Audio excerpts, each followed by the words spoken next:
श्रीगुरुभ्यो नमः।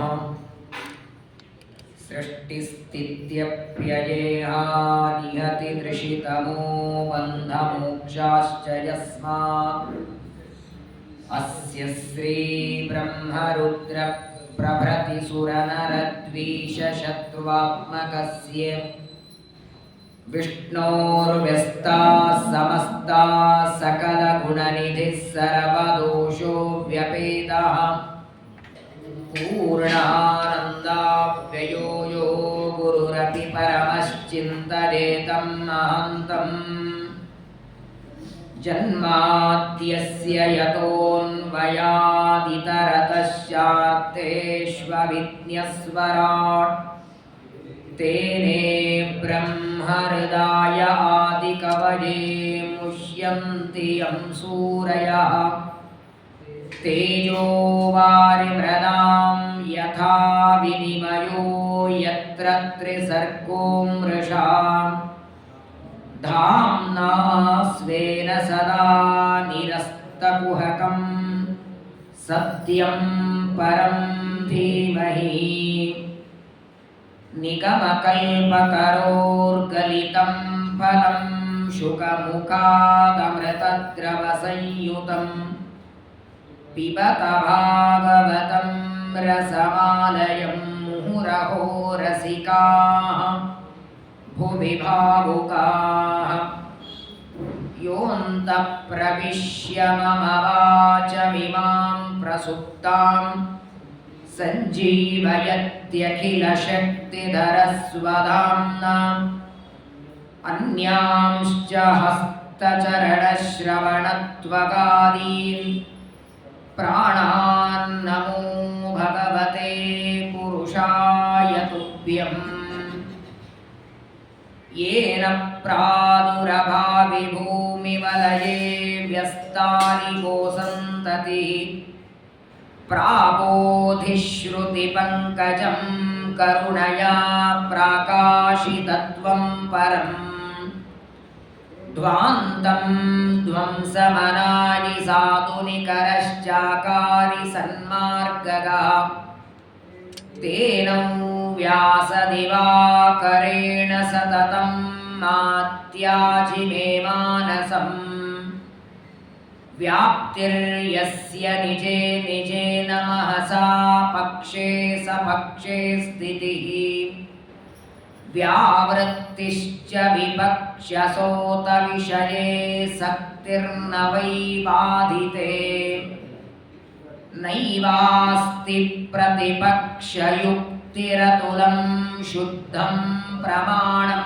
समे भूयात् तत्त्वविनिर्णयाय भगवानानन्दतीर्थो मुनिः भवति यदनुभावादेडमूकोऽपि वाग्मी जडमतिरपि जन्तुः जायते प्राज्ञमौलिः सकलवचनचेतो देवता भारती सा मम वचसि निधत्तां सन्निधिं मानसे च नमोऽस्तु तात्विका देवाः विष्णुभक्तिपरायणाः धर्ममार्गे प्रेरयन्तो भवन्तः सर्वदेव हि यस्वानुभावमखिलश्रुतिसारमेकम् अध्यात्मदीपमतितितिर्षतां तमोन्धम् संसारिणां करुणयाः पुराणगुह्यं तं व्याससूनुमुपयामि गुरुं मुनीनाम् वक्रतुण्डमहाकाय कोटिसूर्यसमप्रभ निर्विघ्नं कुरु मे देव सर्वकार्येषु सर्वदा आपादमौलिपर्यन्तं गुरूणामाकृतिं स्मरेत् तेन विघ्नाः प्रणश्यन्ति सिद्ध्यन्ति च मनोरथाः श्रीगुरुभ्यो नमः।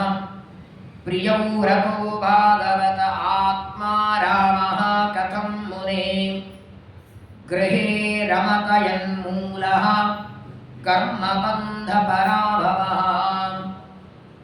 ಸ್ವಸ್ತ್ಯಸ್ತು ಸತಾಂ ಅಶೇಷ ಸನ್ಮಂಗಲಾನಿ ಭವಂತು ಶ್ಲೋಕೈಕಶ್ರವಣ ಪಠಣ ಮಾತ್ರೇಣ ಕಥಾ ಭಕ್ತುಶ್ಚ ಶ್ರೋತॄಣಾಂ ನಿಖಿಲ ಕಲಿಕತ ಕಲ್ಮಷಾಪನೂತನ ಪಟುತರೆ ಮೋಕ್ಷಾದ್ಯಖಿಲ ಪುರುಷಾರ್ಥ ಸಾಧನೀಭೂತೆ ಶ್ರೀಮದ್ಭಾಗವತೆ ಮಹಾಪುರಾಣೆ ಯತ್ಕಿಂಚಿತ್ ಪೂರ್ವೋಕ್ತ ಪ್ರಮೇಯಾನುವಾದಃ. ಹರಿ ಓಂ ಹರಿ ಓಂ ಹರಿ ಓಂ.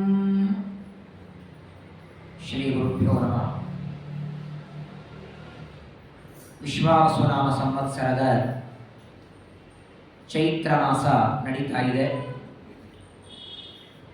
ಕಳೆದ ಸಂವತ್ಸರದ ಹೆಸರೇ ಎಷ್ಟು ಭಯಾನಕವಾಗಿ. ಸಂವತ್ಸರದ ಹೆಸರು ಕ್ರೋಧಿ. ಸಂವತ್ಸರದಲ್ಲಿ ಎಲ್ಲರೂ ಮಾಡ್ಕೊಳ್ಳೋದು ಕ್ರೋಧ. ಈ ಸಂವತ್ಸರ ವಿಶ್ವ ವಸು. ವಸು ಅಂದರೆ ಸಂಪತ್ತು. ವಿಶ್ವ ಅಂದರೆ ಪೂರ್ಣವಾದ ಪರಿಪೂರ್ಣವಾದ ಸಂಪತ್ತು ಉಳ್ಳವನು ಪರಮಾತ್ಮ. ಅವನಿಗೆ ವಿಶ್ವಾವಸು ಅಂತ ಹೆಸರು. ದೇವರು ಎಲ್ಲ ಜೀವರಿಗೆ ಎರಡು ತರಹದ ಸಂಪತ್ತು ಕೊಡ್ತಾನೆ. ಒಂದು ಲೌಕಿಕವಾದದ್ದು, ಇನ್ನೊಂದು ಪಾರಮಾರ್ಥಿಕ ಸಂಪತ್ತು. ಆ ಪಾರಮಾರ್ಥಿಕ ಸಂಪತ್ತು ಅಂದರೆ ಅದೇ ಜ್ಞಾನ, ಪಾಠ, ಪ್ರವಚನ, ನಿರಂತರ ಭಗವಂತನ ಆರಾಧನೆ. ಇದನ್ನ ಪಾರಮಾರ್ಥಿಕ ಸಂಪತ್ತು ಅಂತ ಕರೀತಾರೆ. ಈ ಎರಡು ಸಂಪತ್ತನ್ನ ಸಂಪಾದನೆ ಮಾಡುವ ಈ ವಿಶ್ವಾವಸುನಾಮ ಸಂವತ್ಸರದ ನೋಡ್ತಾ ನೋಡ್ತಾ 15 ದಿನ ಆಗೋಯ್ತು. ಇನ್ನು 15 ದಿನ ಆದ್ರೂ ಸಂಧ್ಯಾವಂದನ ಮಾಡುವಾಗ ಸಂವತ್ಸರ ಕ್ರೋಧಿನಾಮ ಸಂವತ್ಸರ ಎಂದೇ ಬರ್ತದೆ. ವಿಶ್ವಾವಸುನಾಮ ಸಂವತ್ಸರ ಅಂತ ನಮ್ಮ ಬಾಯಿಗೆ ಯಾವಾಗ ರೂಢಿ ಆಗುತ್ತೆ ಗೊತ್ತಾ? ಇನ್ನು ಸಂವತ್ಸರ 2 ತಿಂಗಳು ಇರ್ತದೆ ಮುಗಿಲಿಕ್ಕೆ. ಆವಾಗ ರೂಢಿ ಆಗಿರ್ತದೆ. ಇನ್ನೇನು ಅನಬೇಕಷ್ಟೊಂದಿಗೆ ಚೇಂಜ್ ಆಗಿಬಿಡ್ತದೆ 2 ತಿಂಗಳಿಗೆ. ಅತ್ಯಂತ ವೇಗವಾಗಿ ತಿರುಗುವ ಚಕ್ರ ಅಂದ್ರೆ ಕಾಲಚಕ್ರ ಒಂದೇ. ಯಾರು ತಡೆ ಇಲ್ಲ ಅದಕ್ಕೆ. ಗಡಿಯಾರೊಳಗಿದ್ದ ಶಲ್ ತೆಗೆದರೆ ಅದು ಕೊನೆಯವರೆಗೂ 6 ಗಂಟೆನೇ ತೋರಿಸ್ತದೆ. ಇನ್ನೊಂದು 2 ಗಂಟೆ ಬಿಟ್ಟರು 6 ತೋರಿಸ್ತದೆ. ನಾಳೆ ಬೆಳಗ್ಗೆ ಬಂದರೂ 6 ತೋರಿಸ್ತದೆ. ಮಧ್ಯಾಹ್ನ ಬಂದರೂ 6 ತೋರಿಸ್ತದೆ. ಈ ಗಡಿಯಾರ ಶಲ್ ತೆಗೆದು ನಿಲ್ಲಿಸಬಹುದು. ಯಾರೂ ನಿಲ್ಲಿಸದೇ ಇರುವ ದೊಡ್ಡ ಚಕ್ರ ಅದು ಭಗವಂತನ ಅಧೀನ ಕಾಲಚಕ್ರ. ಆ ಕಾಲಚಕ್ರದಲ್ಲಿ ನಾವೆಲ್ಲರೂ ಸಿಲುಕಿ ಬಿದ್ದಿದ್ದೇವೆ. ಸಂವತ್ಸರ, ಅಯನ, ಮಾಸ, ಪಕ್ಷ, ಋತು, ತಿಥಿ, ವಾರ, ಯೋಗ, ಕರಡ ಇದೆಲ್ಲದರ ಮಧ್ಯದಲ್ಲಿ ನಮ್ಮ ಜೀವನ. ಈ ತಿಥಿವಾರ ಯೋಗ ನಕ್ಷತ್ರಗಳಿಗೆ ನಿಯಾಮಕನಾದ ಎಲ್ಲ ಜೀವರಾಶಿಗಳ ಆಯುಷ್ಯವನ್ನ ಪ್ರೇರಣೆ ಮಾಡುವ ಶಿಂಶುಮಾರ ನೋಡಿದ್ದೀರಲ್ಲ, ಕೇಳಿದ್ದೀರಿ? ದೇವರ ಮತ್ಸ್ಯಾವತಾರವನ್ನ ಮೀನಿನ ಅವತಾರ ಮತ್ಸ್ಯ ಅಂತಾರೆ, ಆಮೆ ಆಕಾರದಲ್ಲಿ ಕೂರ್ಮ ಅಂತಾರೆ, ಹಂದಿ ಆಕಾರದಲ್ಲಿ ವರಾಹ. ಇವನನ್ನ ಶಿಂಶುಮಾರ. ಕಾರಣ ಏನಂದ್ರೆ 15 ದಿನದ ಹಿಂದೆ ಸಂವತ್ಸರದ ಪಂಚಾಂಗ ಶ್ರವಣದಲ್ಲಿ ಕೇಳಿದ್ದೀರಿ ನೀವೆಲ್ಲ. ಪಂಚಾಂಗ ಅಂದ್ರೆ 5 ಅಂಗಗಳು: ತಿಥಿವಾರ, ನಕ್ಷತ್ರ, ಯೋಗ, ಕರಣ. ಪ್ರತಿನಿತ್ಯ ಪ್ರವಚನ ಆದ ಮೇಲೆ ಪಂಚಾಂಗ ಶ್ರವಣ ಮಾಡ್ತಾರೆ. ಆದರೆ ನಾವು ಬದುಕುವ ನಮ್ಮ ಆಯುಷ್ಯದ 100 ವರ್ಷ 1 ವರ್ಷಕ್ಕೆ ಬದಲಾಗುವುದು ಸಂವತ್ಸರ, 6 ತಿಂಗಳಿಗೆ ಬದಲಾಗುವುದು ಪಕ್ಷ, ಅಯನ, 6 ತಿಂಗಳಿಗೆ ಒಮ್ಮೆ ಅಯನ, 2 ತಿಂಗಳಿಗೆ ಒಂದು ಪಕ್ಷ ಋತು, 1 ತಿಂಗಳಿಗೆ ಮಾಸ, ದಿನಕ್ಕೆ ಚೇಂಜ್ ಆಗುವುದು ವಾರ, ತಿಥಿ, ಯೋಗ, ಕರಣ, ಘಟಿಕ, ಫಳ. ಬಹಳ ವಿಸ್ತಾರ ಇದೆ. ಆದರೆ ಇದೆಲ್ಲದಕ್ಕೂ ನಿಯಾಮಕನಾಗಿ ದೇವರಿದ್ದ. ಏನು ಅದ್ಭುತ ಅಂದ್ರೆ ಆ ಚೇಳಿನ ಶಿಂಶುಮಾರನ ಬಾಲ ಉಂಟಲ್ಲ, ಆ ಬಾಲದೊಳಗೆ ಸಮಗ್ರ ನಕ್ಷತ್ರಗಳೆಲ್ಲ ಇದೆ. 27 ನಕ್ಷತ್ರಗಳು. ಇವತ್ತು ನಾವೆಲ್ಲರೂ ಪ್ರತಿನಿತ್ಯದಲ್ಲಿ ಆಕಾಶದಲ್ಲಿ ನೋಡುವ ಸೂರ್ಯ ಚಂದ್ರಾದಿಗಳು ಏನೇನು ಪ್ರಪಂಚದಲ್ಲಿದೆಯೋ ಅದೆಲ್ಲದಕ್ಕೂ ನಿಯಾಮಕನಾಗಿ ಶಿಂಶುಮಾರ. ಅಂತಹ ಶಿಂಶುಮಾರ ರೂಪಿಯಾದ ಪರಮಾತ್ಮ ನಿಯಮನ ಮಾಡುವ ಖಗೋಲ ಹಾಗೂ ಭೂಗೋಳ ಇದೆರಡರ ವರ್ಣನೆ ಮಾಡುವ ಸ್ಕಂದ ಅದು ಪಂಚಮ ಸ್ಕಂದ ಭಾಗವತ. ಇದು ಶಿಂಶುಮಾರನ ಪ್ರತಿಮೆ ಹೀಗಿರುತ್ತೆ. ಚೇಳಿನ ಆಕಾರದಲ್ಲಿ ದೇವರಿದ್ದಾನೆ. ಇಲ್ಲಿ ಪರಮಾತ್ಮನ ಇಲ್ಲಿ ಮೇಲ್ಗಡೆ ಬಾಲ, ಇಲ್ಲಿ ಕೆಳಗಡೆ ಮುಖ ಇದೆ. ಆ ಪರಮಾತ್ಮನ ಯಾವ ಅವಯವದಲ್ಲಿ ಯಾವ ಲೋಕಗಳಿವೆ, ಏನೇನಿದೆ, ತಿಥಿ ವಾರ ನಕ್ಷತ್ರ ಯೋಗ ಕರಣ ಎಲ್ಲ ದೇವತೆಗಳು ಹೇಗೆ ಪರಮಾತ್ಮನನ್ನು ಆಶ್ರಯಿಸಿಕೊಂಡಿದ್ದಾರೆ ಅನ್ನೋದನ್ನ ವಾದಿರಾಜ ಗುರು ಸಾರ್ವಭೌಮರು ಲಕ್ಷ್ಮೀ ಶೋಭಾನ ಪದ್ಯದಲ್ಲಿ ಎಲ್ಲರಾಯುಷ್ಯವ ಶಿಂಶುಮಾರ ದೇವ ಸಲ್ಲೀಲೆಯಿಂದಲೇ ತೊಲಗಿಸುವ ವಲ್ಲೆ ನಾನೀವರ ನಿತ್ಯ ಮುಕ್ತ ಇದೆ ಎಂದು ಮಲ್ಲವರು ಕರೆಯುವರು ಅಂತಾರೆ. ಅಂತಹ ಇನ್ನು ಇದಕ್ಕಿಂತ ಸ್ಪಷ್ಟ ನಿಮಗೆ ಚಿನ್ನ ಗೊತ್ತಾಗುತ್ತೆ.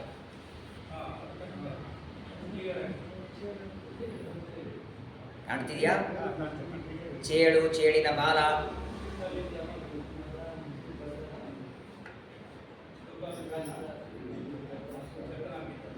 ಪರಮಾತ್ಮ ನಮ್ಮೆಲ್ಲ ಮಾನವರ ಕಲ್ಯಾಣಕ್ಕಾಗಿ ತಾನೇ ಶಿಂಶುಮಾರ ರೂಪವನ್ನು ಧಾರಣ ಮಾಡಿ ಎಲ್ಲ ಗ್ರಹ ನಕ್ಷತ್ರಗಳಿಗೆ ನಿಯಾಮಕನಾಗಿ ಇವತ್ತು ಎಷ್ಟು ವಿಚಿತ್ರ ಅಂದರೆ ನೋಡಿ, ಪ್ರಪಂಚದೊಳಗೆ ತಿಥಿ ವಾರ ನಕ್ಷತ್ರ ಯೋಗ ಕರಣ ಇವುಗಳ ಇಲ್ಲದೆ, ಇವುಗಳ ಅನುಭವ ಇಲ್ಲದೆ ಒಬ್ಬ ವ್ಯಕ್ತಿ ಬದುಕಲಿಕ್ಕೆ ಸಾಧ್ಯವಿಲ್ಲ.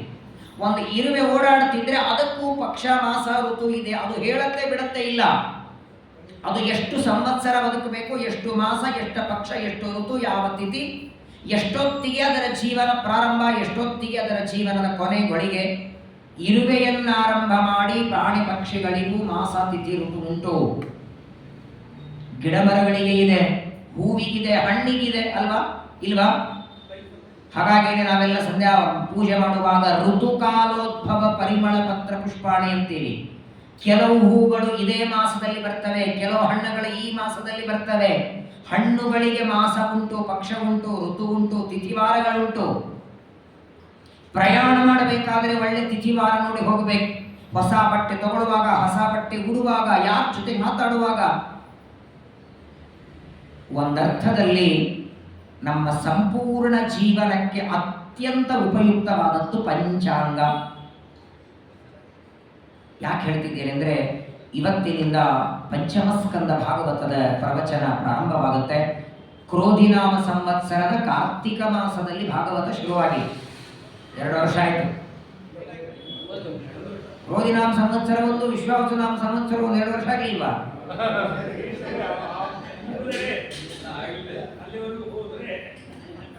ಕ್ರೋಧಿನಾಮ ಸಂವತ್ಸರದ ಕಾರ್ತಿಕ ಮಾಸದಲ್ಲಿ ಶ್ರೀಮದ್ ಭಾಗವತದ ಶ್ರವಣವನ್ನ ಪ್ರಾರಂಭ ಮಾಡಿ ಈಗಾಗಲೇ 4 ಸ್ಕಂದಗಳನ್ನ ದೇವರ ಗುರುಗಳ ಶ್ರೀಮದ್ ಆಚಾರ್ಯರ ಅನುಗ್ರಹದಿಂದ ಶ್ರವಣ ಮಾಡಿದ್ದೇವೆ. 4ನೇ ಸ್ಕಂದದಲ್ಲಿ ಜ್ಞಾನಿಗಳಾದ ಶುಕಾಚಾರ್ಯರು ಉತ್ತಾನಪಾದರಾಜನ ಕಥೆಯನ್ನ, ಉತ್ತಾನಪಾದರಾಜನ ಮಕ್ಕಳಾದ ಧ್ರುವರಾಜರು, ಅವರ ವಂಶದಲ್ಲಿ ಮುಂದೆ ಅಂಗರಾಜ, ಅವನ ಮಗ ವೇನ, ವೇನನ ಮಗ ಪೃಥು ಚಕ್ರವರ್ತಿ, ಅದೇ ವಂಶದಲ್ಲಿ ಮುಂದೆ ಪ್ರಾಚೀನ ಬರಿಹಿರಾಜ, ಪ್ರಾಚೀನ ಬರಿಹಿರಾಜನಿಗೆ ನಾರದರು ಪುರಂಜನ ಉಪಾಖ್ಯಾನವನ್ನ ಹೇಳಿ, ಕೇವಲ ಕರ್ಮಗಳ ಮಾಡಬೇಡ, ಜ್ಞಾನಪೂರ್ವಕ ಕರ್ಮ ಮಾಡು, ಕೇವಲ ಕರ್ಮಗಳ ಮಾಡಿ ಹೇಗೆ ಸಂಸಾರಕ್ಕೆ ಒಳಗಾಗ್ತಿ ಅಂತ ಪುರಂಜನನ ಕಥೆಯನ್ನು ನಾರದರು ಉಪದೇಶ ಮಾಡ್ತಾರೆ. ಅದನ್ನ 4ನೇ ಸ್ಕಂದ ಭಾಗವತದಲ್ಲಿ ಯಥಾವತ್ತಾಗಿ ಶ್ರವಣ ಮಾಡಿದ್ದೇವೆ. ಇವತ್ತಿನಿಂದ 5ನೇ ಸ್ಕಂದದ ಪ್ರಾರಂಭವನ್ನ ಮಾಡೋಣ. ಶ್ರೀಮದ್ ಭಾಗವತದಲ್ಲೇನೆ ಅತ್ಯಂತ ಕಠಿಣವಾದ ಭಾಗ, ಮುಖ್ಯವಾಗಿ ಅಂದರೆ ಗದ್ಯ ಭಾಗ. ನಮ್ಮಲ್ಲಿ ಗದ್ಯ ಪದ್ಯ ಅಂತ 2 ಇದೆ. ಯಾವುಗಳಿಗೆ ಅಕ್ಷರಗಳ ಗಣನೆ ಇದೆ, ಛಂದಸ್ಸು ಇದೆಯೋ ಅದು ಪದ್ಯ. 28 ಅಕ್ಷರ, 32 ಅಕ್ಷರ, 36 ಅಕ್ಷರ, 24 ಗಾಯತ್ರಿ, ಉಷ್ಣಿಕ, ಪ್ರಕೃತಿ, ಅನುಷ್ಠುಪ, ತ್ರಿಷ್ಠುಪ. ಆದರೆ ಪಂಚಮಸ್ಕಂದ ಭಾಗವತಕ್ಕೆ ಗದ್ಯನೇ ಏನು, ಛಂದಸ್ಸೇ ಇಲ್ಲ, ತುಂಬ ಕಠಿಣ. ಕಡ್ಲಿ ಬೇಳೆ ಹಯಗ್ರೀವ ತಿಂದು ಜೀರ್ಣ ಮಾಡ್ಕೊಳ್ಳೋದು ಎಷ್ಟು ಕಠಿಣವೋ ಹಾಗೆ ಪಂಚಮಸ್ಕಂದ. ಅದಕ್ಕಾಗಿ ನೋಡಿ, ಸುಮಧ್ವಿಜಯದ 4ನೇ ಸರ್ಗದಲ್ಲಿ ಒಂದು ಮಾತು ಬರ್ತದೆ. ಮಧ್ವಾಚಾರ್ಯರನ್ನ ಪರೀಕ್ಷೆ ಮಾಡುವಾಗ ಪಂಚಮಸ್ಕಂದ ಭಾಗವತದ ಬಗ್ಗೆ ನೀವು ಹೇಳಬೇಕು ಅಂತ. ಇನ್ನು ಗುರುಕುಲದಲ್ಲಿ ಓದ್ತಿದ್ರು 8 ವರ್ಷ ಉಪನಯನ ಮಾಡಿಕೊಂಡು ಗುರುಕುಲದಲ್ಲಿ ಶ್ರೀಮದ್ ಆನಂದ ತೀರ್ಥರು ವಾಸುದೇವ ಅಧ್ಯಯನ ಮಾಡುವಾಗ ಪಂಚಮಸ್ಕಂದದ ಗದ್ಯ ಭಾಗವನ್ನ ಮುಖೋದ್ಗತ ಹೇಳಿದರು. ವಾಯುದೇವರ ಅವತಾರ ಬಿಡಿ, ಆದರೆ ಪಂಚಮ ಸ್ಕಂದ ಅಷ್ಟು ಸರಳ ಅಲ್ಲ. ಇದೊಂದು ಸ್ಕಂದ ಬೈಪಾಟ್ ಮಾಡಿಬಿಟ್ರೆ ಭಾಗವತ ಬಂದಾಗ ಅವರಿಗೆ. ವಿಶೇಷವಾಗಿ ಪಂಚಮ ಸ್ಕಂದದಲ್ಲಿ ಖಗೋಳ ಮತ್ತು ಭೂಗೋಳಗಳ ವರ್ಣನೆ. ಇವತ್ತಿನ ವಿಜ್ಞಾನಕ್ಕೂ ಇವತ್ತಿನ ಸೈನ್ಸಿಗೂ ನಮ್ಮ ವೇದವ್ಯಾಸ ದೇವರ ಸಿದ್ಧಾಂತಕ್ಕೂ ಕೆಲವು ವ್ಯತ್ಯಾಸಗಳುಂಟು. ಹಾಗಾಗಿ ಎಷ್ಟೋ ದಿವಸಗಳವರೆಗೆ ಪಂಚಮ ಸ್ಕಂದ ಪುಸ್ತಕ ಬಿಡುಗಡೆನೇ ಮಾಡಿರಲಿಲ್ಲ. ಯಾವ ಮಠದಿಂದ? ಅವರು ಭೂಮಿ ತಿರುಗ್ತದೆ ಅಂತಾರೆ ಸೈನ್ಸಲ್ಲಿ, ನಮ್ಮಲ್ಲಿ ಗ್ರಹಗಳು ತಿರುಗುತ್ತವೆ ಅಂತ ನಾವು. ಭೂಮಿ ತಿರುಗಲ್ಲ, ಭೂಮಿಯ ಸುತ್ತಲೂ ಗ್ರಹಗಳ ತಿರುಗುತ್ತವೆ. ಸೂರ್ಯ, ಚಂದ್ರ, ಮಂಗಳ, ಬುಧ, ಗುರು, ಶುಕ್ರ, ಶನಿ, ರಾಹು, ಕೇತು, ಆ ಗ್ರಹಗಳು ತಿರುಗುತ್ತವೆ. ಆ ಗ್ರಹಗಳು ಒಂದು ಗ್ರಹದಿಂದ ಇನ್ನೊಂದು ಗ್ರಹ ಎಷ್ಟು ದೂರದಲ್ಲಿದೆ, ಯಾವ ಗ್ರಹ ಯಾವ ದಿಕ್ಕಿಗಿದೆ, ಒಂದು ಗ್ರಹ ಸಂಚಾರ ಮಾಡುವುದಕ್ಕೆ ಎಷ್ಟು ಹೊತ್ತು ಬೇಕು, ಅದನ್ನೆಲ್ಲ ಪಂಚಮ ಸ್ಕಂದ ಹೇಳ್ತದೆ. ಈ ಸಂವತ್ಸರ ಪ್ರಾರಂಭವಾದದ್ದು ಭಾನುವಾರ 31ನೇ ತಾರೀಕು. 30ನೇ ತಾರೀಕು 5 ಗ್ರಹಗಳು ಒಂದು ರಾಶಿಯಲ್ಲಿ ಬಂದಿತ್ತು. ಇದು 2020ನೇ ಇಸ್ವಿಯಲ್ಲೂ ಬಂದಿತ್ತು, ಸೆಕೆಂಡ್ಗೂ ಬಂದಿತ್ತು ಆ ಕರೋನಾ, ತುಂಬ ಭಯಾನಕ. ಆದರೆ ಆಗೇನಾಗಿತ್ತು ಅಂದರೆ 5 ಗ್ರಹಗಳು ವಕ್ರವಾಗಿ ಬಂದಿತ್ತು. ಹಾಗಾಗಿ ಮಾರಣಾಂತಿಕ ಹಲ್ಲೆ ನಡೆಯಿತು. ಹಾಗಾಗಿ ಮೊನ್ನೆಯ ದಿನನೂ ಈ ಸಂವತ್ಸರದ ಕೊನೆ ಅಮಾವಾಸ್ಯ ಫಾಲ್ಗುಣ ಕೃಷ್ಣ ಅಮಾವಾಸ್ಯ ಶನಿವಾರ 5 ಗ್ರಹಗಳು ಏಕಕಾಲಕ್ಕೆ ಒಂದೇ ರಾಶಿಯಲ್ಲಿ ಬಂದದ್ದಕ್ಕೆ ಮೇಷ ರಾಶಿಯವರಿಗೆ ವೃಶ್ಚಿಕ, ಧನು, ಮಕರ, ಕುಂಭ ಈ 4-5 ರಾಶಿಗಳಿಗೆ ದೊಡ್ಡ ಗಂಡಾಂತರ ಇತ್ತು. ಈಗಲೂ ಕೆಲವು ರಾಶಿಗಳಿಗೆ ತೊಂದರೆ ಇದೆ. ಹೇಳೋದಂದ್ರೆ 5 ಗ್ರಹಗಳು ಉಚ್ಚ ಸ್ಥಾನದಲ್ಲಿ ಒಂದು ಸ್ಥಾನದಲ್ಲಿ ಬರುವ ಎಲ್ಲ ಭಗವಂತನ ಸಂಕಲ್ಪ. ಹಾಗಾದರೆ ಒಟ್ಟಾರೆ ರಾಶಿಗಳು 12, ಗ್ರಹಗಳು 9 ಗ್ರಹಗಳು 12 ರಾಶಿಗಳಲ್ಲಿ ಏನು ತಿರುಗುತ್ತಾರೆ ನೋಡಿ, ಅಷ್ಟರ ಮೇಲೆ ನಮ್ಮ ಇಡೀ ಭವಿಷ್ಯ ನಿಂತಿದೆ. ಇವತ್ತು ಅನೇಕ ಜನ ಜ್ಯೋತಿಷ್ಯ ಶಾಸ್ತ್ರ ನಂಬೋದಿಲ್ಲ, ಕೆಲವರಿಗೆ ನಂಬಿಕೆ ಇಲ್ಲ. ಆದರೆ ವೇದವ್ಯಾಸ ದೇವರೇ ಅದಕ್ಕೆ ಮೂಲ ಹಾಕಿಕೊಟ್ಟದ್ದು. 6 ಗಂಟೆಗೆ ಒಂದು ಮಗು ಹುಟ್ಟಿದೆ ಅಂದರೆ ಆ ಮಗು ಹುಟ್ಟಿ 6 ಗಂಟೆಗೆ 6 ಆಗಿ 10 ನಿಮಿಷ, 10 ನಿಮಿಷದೊಳಗೆ ಆ ಮಗುವಿನ ಜಾತಕ ಹಾಕಿ 10 ನಿಮಿಷದ ಒಳಗೆ ಆ ಮಗುವಿನ ಸಮಗ್ರ ಭವಿಷ್ಯ ಹೇಳಬಹುದು. ಈ ಮಗು ದೊಡ್ಡದಾದ ಮೇಲೆ ಇವನೇನು ಡಾಕ್ಟರ್ ಆಗ್ತಾನೋ, ಇಂಜಿನಿಯರ್ ಆಗ್ತಾನೋ, ಮಠಕ್ಕೆ ಹೋಗ್ತಾನೋ, ಅಡುಗೆಯವರು ಆಗ್ತಾನೋ, ಅಧ್ಯಯನ ಮಾಡ್ತಾನೋ ಇಲ್ಲೋ, ಮದುವೆ ಮಾಡ್ಕೋತಾನೋ ಇಲ್ಲೋ, ಆ ಕನ್ಯೆ ಯಾವ ದೇಶದ್ದು ಬರ್ತದೆ, ಬ್ರಾಹ್ಮಣ ಕನ್ಯನೋ ಶೂದ್ರ ಕನ್ಯನೋ, ಎಷ್ಟನೇ ವಯಸ್ಸಿಗೆ ಮದುವೆ ಆಗುತ್ತೆ, ಮಕ್ಕಳಾಗ್ತಾರೋ ಇಲ್ಲೋ, ಮೊದಲು ಹೆಣ್ಣಾಗುತ್ತೋ ಗಂಡು ಮಗು ಆಗುತ್ತೋ, ಈ ಮಗ ತಂದೆ ತಾಯಿಗಳನ್ನ ಕೊನೆ ಕಾಲಕ್ಕೆ ಮನೆಗೆ ಇಟ್ಕೋತಾನೋ, ವೃದ್ಧಾಶ್ರಮದಲ್ಲಿ ಇಡ್ತಾನೋ, ಎಷ್ಟನೇ ವಯಸ್ಸಿಗೆ ಇವನಿಗೆ ಸಾವು ಬರ್ತದೆ, ಇವನೇ ಎಷ್ಟನೇ ವಯಸ್ಸಿಗೆ ಇವ್ರ ಅಪ್ಪ ಅಮ್ಮ ಸಾಯ್ತಾರೆ, ಏನೇನು ಇವನ್ನೆಲ್ಲ ಆಗುತ್ತೆ 10 ನಿಮಿಷ ಹೇಳ್ಬೋದು. ಆ ಮಗು ಹುಟ್ಟಿದ 10 ಕೇಳಬೇಕು. ವೇದವ್ಯಾಸ ದೇವರ ಕೊಡುಗೆ ಇದು ದೊಡ್ಡದು. ಇವತ್ತು ಒಂದೇನಾಗಿದೆ ಅಂದರೆ ಸಾಮಾನ್ಯವಾಗಿ ಜಾತಕ ನೋಡೋ ಪ್ರಸಂಗ ಬರೋದೇ 2 ಸಂದರ್ಭದಲ್ಲಿ. ಒಂದು ಮದುವೆ ಆಗುವಾಗ ನೋಡೋದು, ಹಿಂದೆಲ್ಲ ಕಂಪಲ್ಸರಿ ನೋಡ್ತಿದ್ರು. ವಧುವರರ ಜಾತಕ ನೋಡೇನೆ ಮದುವೆ ಮಾಡ್ತಿದ್ರು. ಇತ್ತೀಚೆಗದು ನಿಂತು ಹೋಗಿದೆ. ಯಾಕಂದ್ರೆ ಜಾತಕ ನೋಡುವಾಗ ಅಕಸ್ಮಾತ್ತಾಗಿ ಏನಾದರೂ ದೋಷಗಳು ಬಂದು ಮದುವೆ ನಿಂತು ಹೋದರೆ ಈಗಾಗಲೇ ಎಷ್ಟೋ ನಿಂತಿದೆ, ನೋಡೋದೇ ಬೇಡ, ಮಾಡಿಬಿಡೋಣ ದೇವರ ಹೆಸರು ತಗೊಂಡು. ಆದರೆ ಜಾತಕನೇ ನೋಡದೆ ಏನೋ ಮಾಡಿ ಒಟ್ಟಿಗೆ ಆ ಒಂದು ಸಂದರ್ಭಕ್ಕೆ ಮದುವೆ ಆಗೋವರೆಗೆ ಏನೋ ಮಾಡಿ ಮಾಡ್ತಾರೆ. ಮದುವೆ ಆದ ಮೇಲೆ ಅವರಿಬ್ಬರಲ್ಲಿ ಜಗಳವೋ, ಸಂತಾನ ಆಗಲಿಲ್ಲ, ಏನೋ ಆಯಿತು, ಆಗ ಜಾತಕ ತಗೊಂಡು ಬರ್ತಾರೆ. ಆಗ ಪರಿಹಾರ ಇಲ್ಲ ಅದಕ್ಕೆ. ಒಂದೂವರೆ ತಿಂಗಳಿಗೆ ಡೈವರ್ಸ್ ಆಗುತ್ತೆ. ಅವ್ರ ಮನೆಯಲ್ಲಿ ಇವ್ರ ಮನೆಯಲ್ಲಿ, ಇಲ್ಲ ಅವ್ರು ಯಾರು ತಗೊಂಡು ಹೋಗಿರ್ತಾರೆ, ಇಲ್ಲ ಅಂದ್ರೆ 3-4 ವರ್ಷ ಮಕ್ಕಳಾಗಿಲ್ಲ, ಆಗ ನೀವು ಜಾತಕ ತಗೊಂಡು ಪರಿತಪಿಸಿ ದುಃಖ ಪಟ್ಟಿಲ್ಲ. ನೋಡಿ, 4 ವೇದಗಳು, ಋಗ್ವೇದ, ಯಜುರ್ವೇದ, ಸಾಮವೇದ, ಅಥರ್ವಣ ವೇದ, ಈ 4 ವೇದಗಳಿಗೆ 6 ಅಂಗಗಳಿವೆ. ಅವುಗಳಿಗೆ ಷಡಂಗ ಅಂತಾರೆ. ಅದರಲ್ಲಿ ಒಂದು ಜ್ಯೋತಿಷ್ಯ, ನಿರುಕ್ತ, ಛಂದಸ್ಸು, ವ್ಯಾಕರಣ, ಜ್ಯೋತಿಷ್ಯ, ಇದೆಲ್ಲ ವೇದದ ಅಂಗ. ಜ್ಯೋತಿಷ್ಯ ಶಾಸ್ತ್ರ ಯಾರೋ ಒಬ್ಬ ದಾರಿಯಲ್ಲಿ ಇವತ್ತೇನೋ ಎಲ್ಲೋ ಒಂದು ಟೆಂಟ್ ಹಾಕಿ ಹೇಳ್ತಾರೆ ಅಂತ ಬಹಳ ಜನ ನಂಬಲ್ಲ. ಅವ್ರೇನು ಹೇಳ್ತಾರೋ, ಏನು ಅಧ್ಯಯನ ಮಾಡಿರ್ತಾರೋ ಬೇಡ. ಆದರೆ ಜ್ಯೋತಿಷ್ಯ ಶಾಸ್ತ್ರ ಮೂಲ, ಅದು ವೇದದ ಒಂದು ಭಾಗ. ನೋಡಿ, ದೇವರು ಲಕ್ಷ್ಮೀದೇವಿಯ ಜೊತೆಗೆ ಮದುವೆ ಮಾಡುವಾಗ ಪ್ರತಿಯೊಂದು ಮದುವೆಯಲ್ಲಿ ತನ್ನ ಜಾತಕವನ್ನು ನೋಡಿಸ್ತಾನೆ. ಏನು ಅವಶ್ಯಕತೆ ಇತ್ತು? ಚೇಂಜ್ ಆಗತ್ತಾ?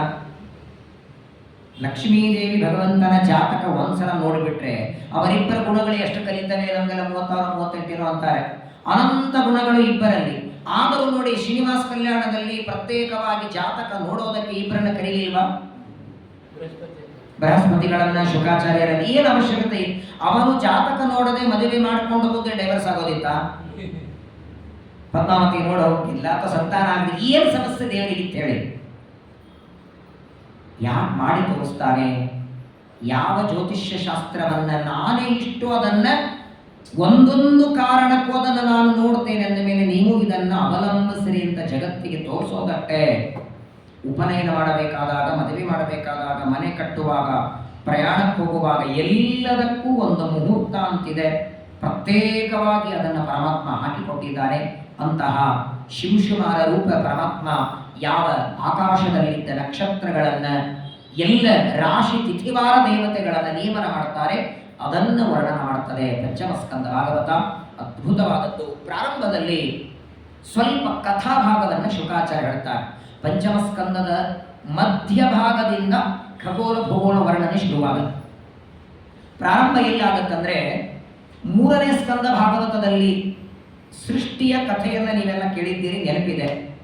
ಪರಮಾತ್ಮನ ನಾಭಿಯಿಂದ ಚತುರ್ಮುಖ ಬ್ರಹ್ಮದೇವರು ಹುಟ್ಟಿ ಬಂದರು. ಬ್ರಹ್ಮದೇವರು ಪರಮಾತ್ಮನಿಗೆ ಪ್ರಾರ್ಥನೆ ಮಾಡ್ತಾರೆ, ನನ್ನನ್ನು ಯಾಕೆ ಹುಟ್ಟಿಸಿದಿ ಅಂತ ಕೇಳ್ತಾರೆ.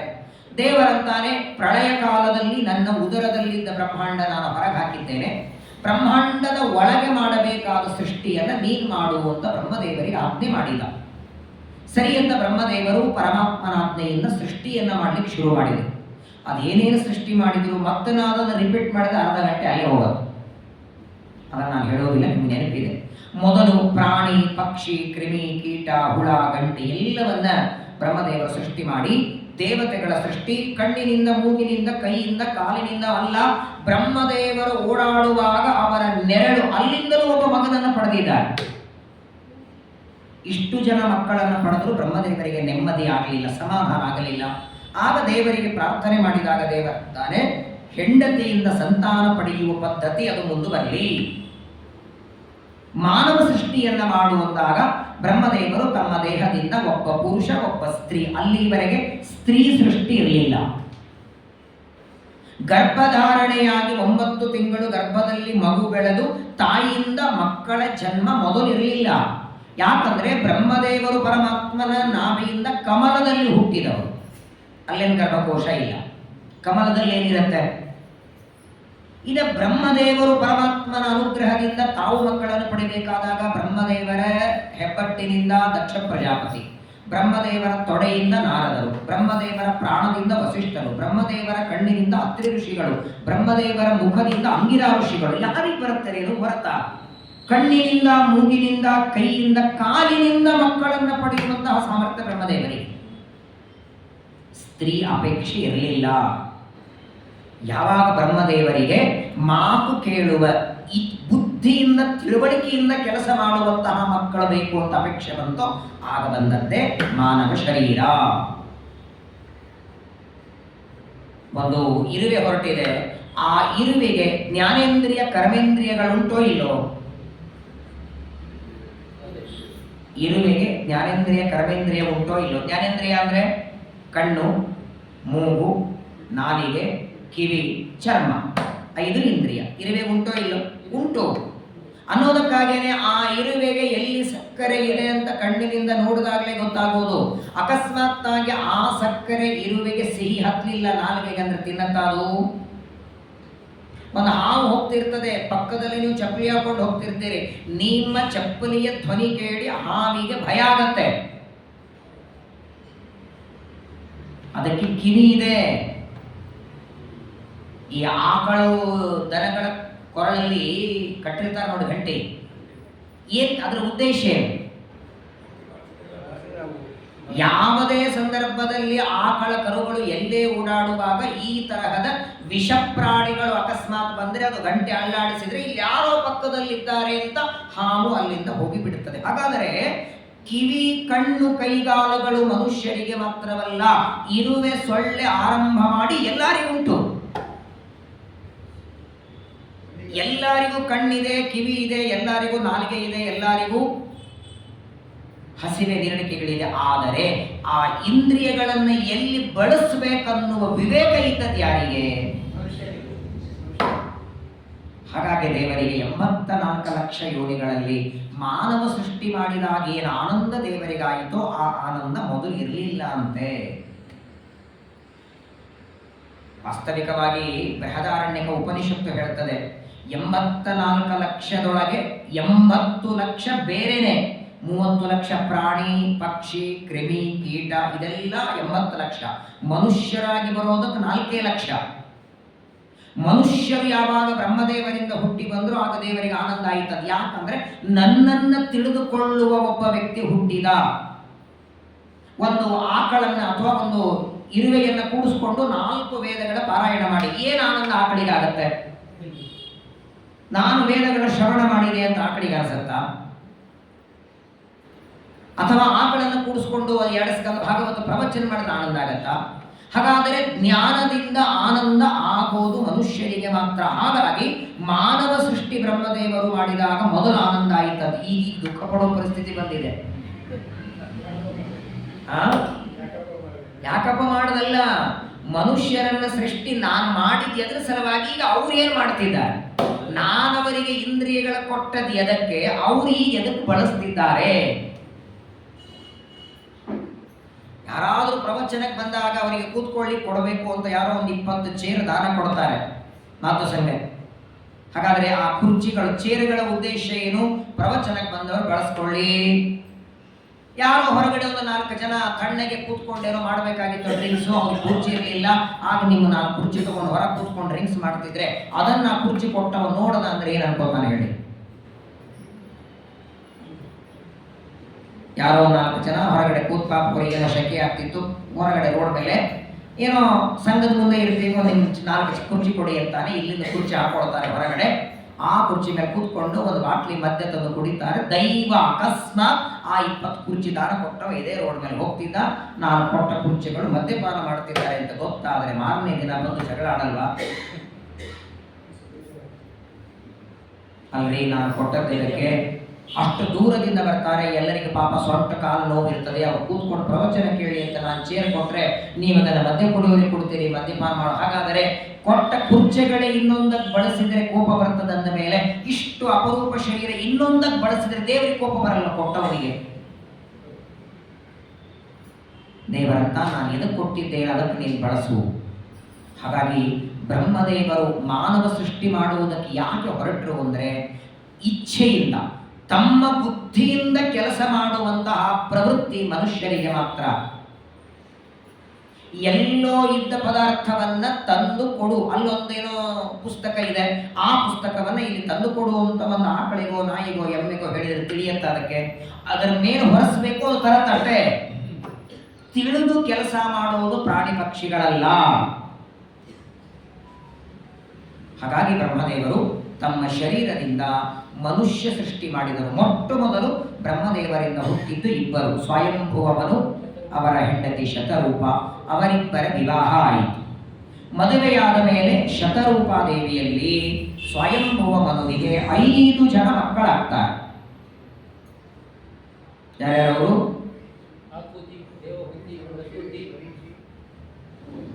3 ಜನ ಆಯ್ತು. ಆಕೂತಿ, ದೇವಹೂತಿ, ಪ್ರಸೂತಿ 3 ಆಯ್ತು. ಇನ್ನಿಬ್ರು ಉತ್ತಾನಪಾದ 4 ಆಯ್ತು.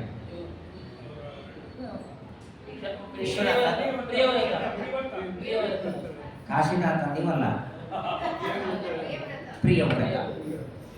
ಪ್ರಿಯವ್ರತ, ಉತ್ತಾನಪಾದ 2 ಗಂಡು ಮಕ್ಕಳು, ಆಕೂತಿ, ದೇವಹೂತಿ, ಪ್ರಸೂತಿ ಅಂತ 3 ಹೆಣ್ಣು ಮಕ್ಕಳು, ಸ್ವಯಂಭುವ ಮನುವಿನ ಮಕ್ಕಳು. ಆ 5 ಜನ ಮಕ್ಕಳ ಕಥೆ ಹೇಳುವಾಗ ಮೊದಲಿಗೆ ಆಕೂತಿಯ ಕಥೆ ಹೇಳಿದರು. ಆಕೂತಿಯ ಗಂಡನ ಹೆಸರೇನು?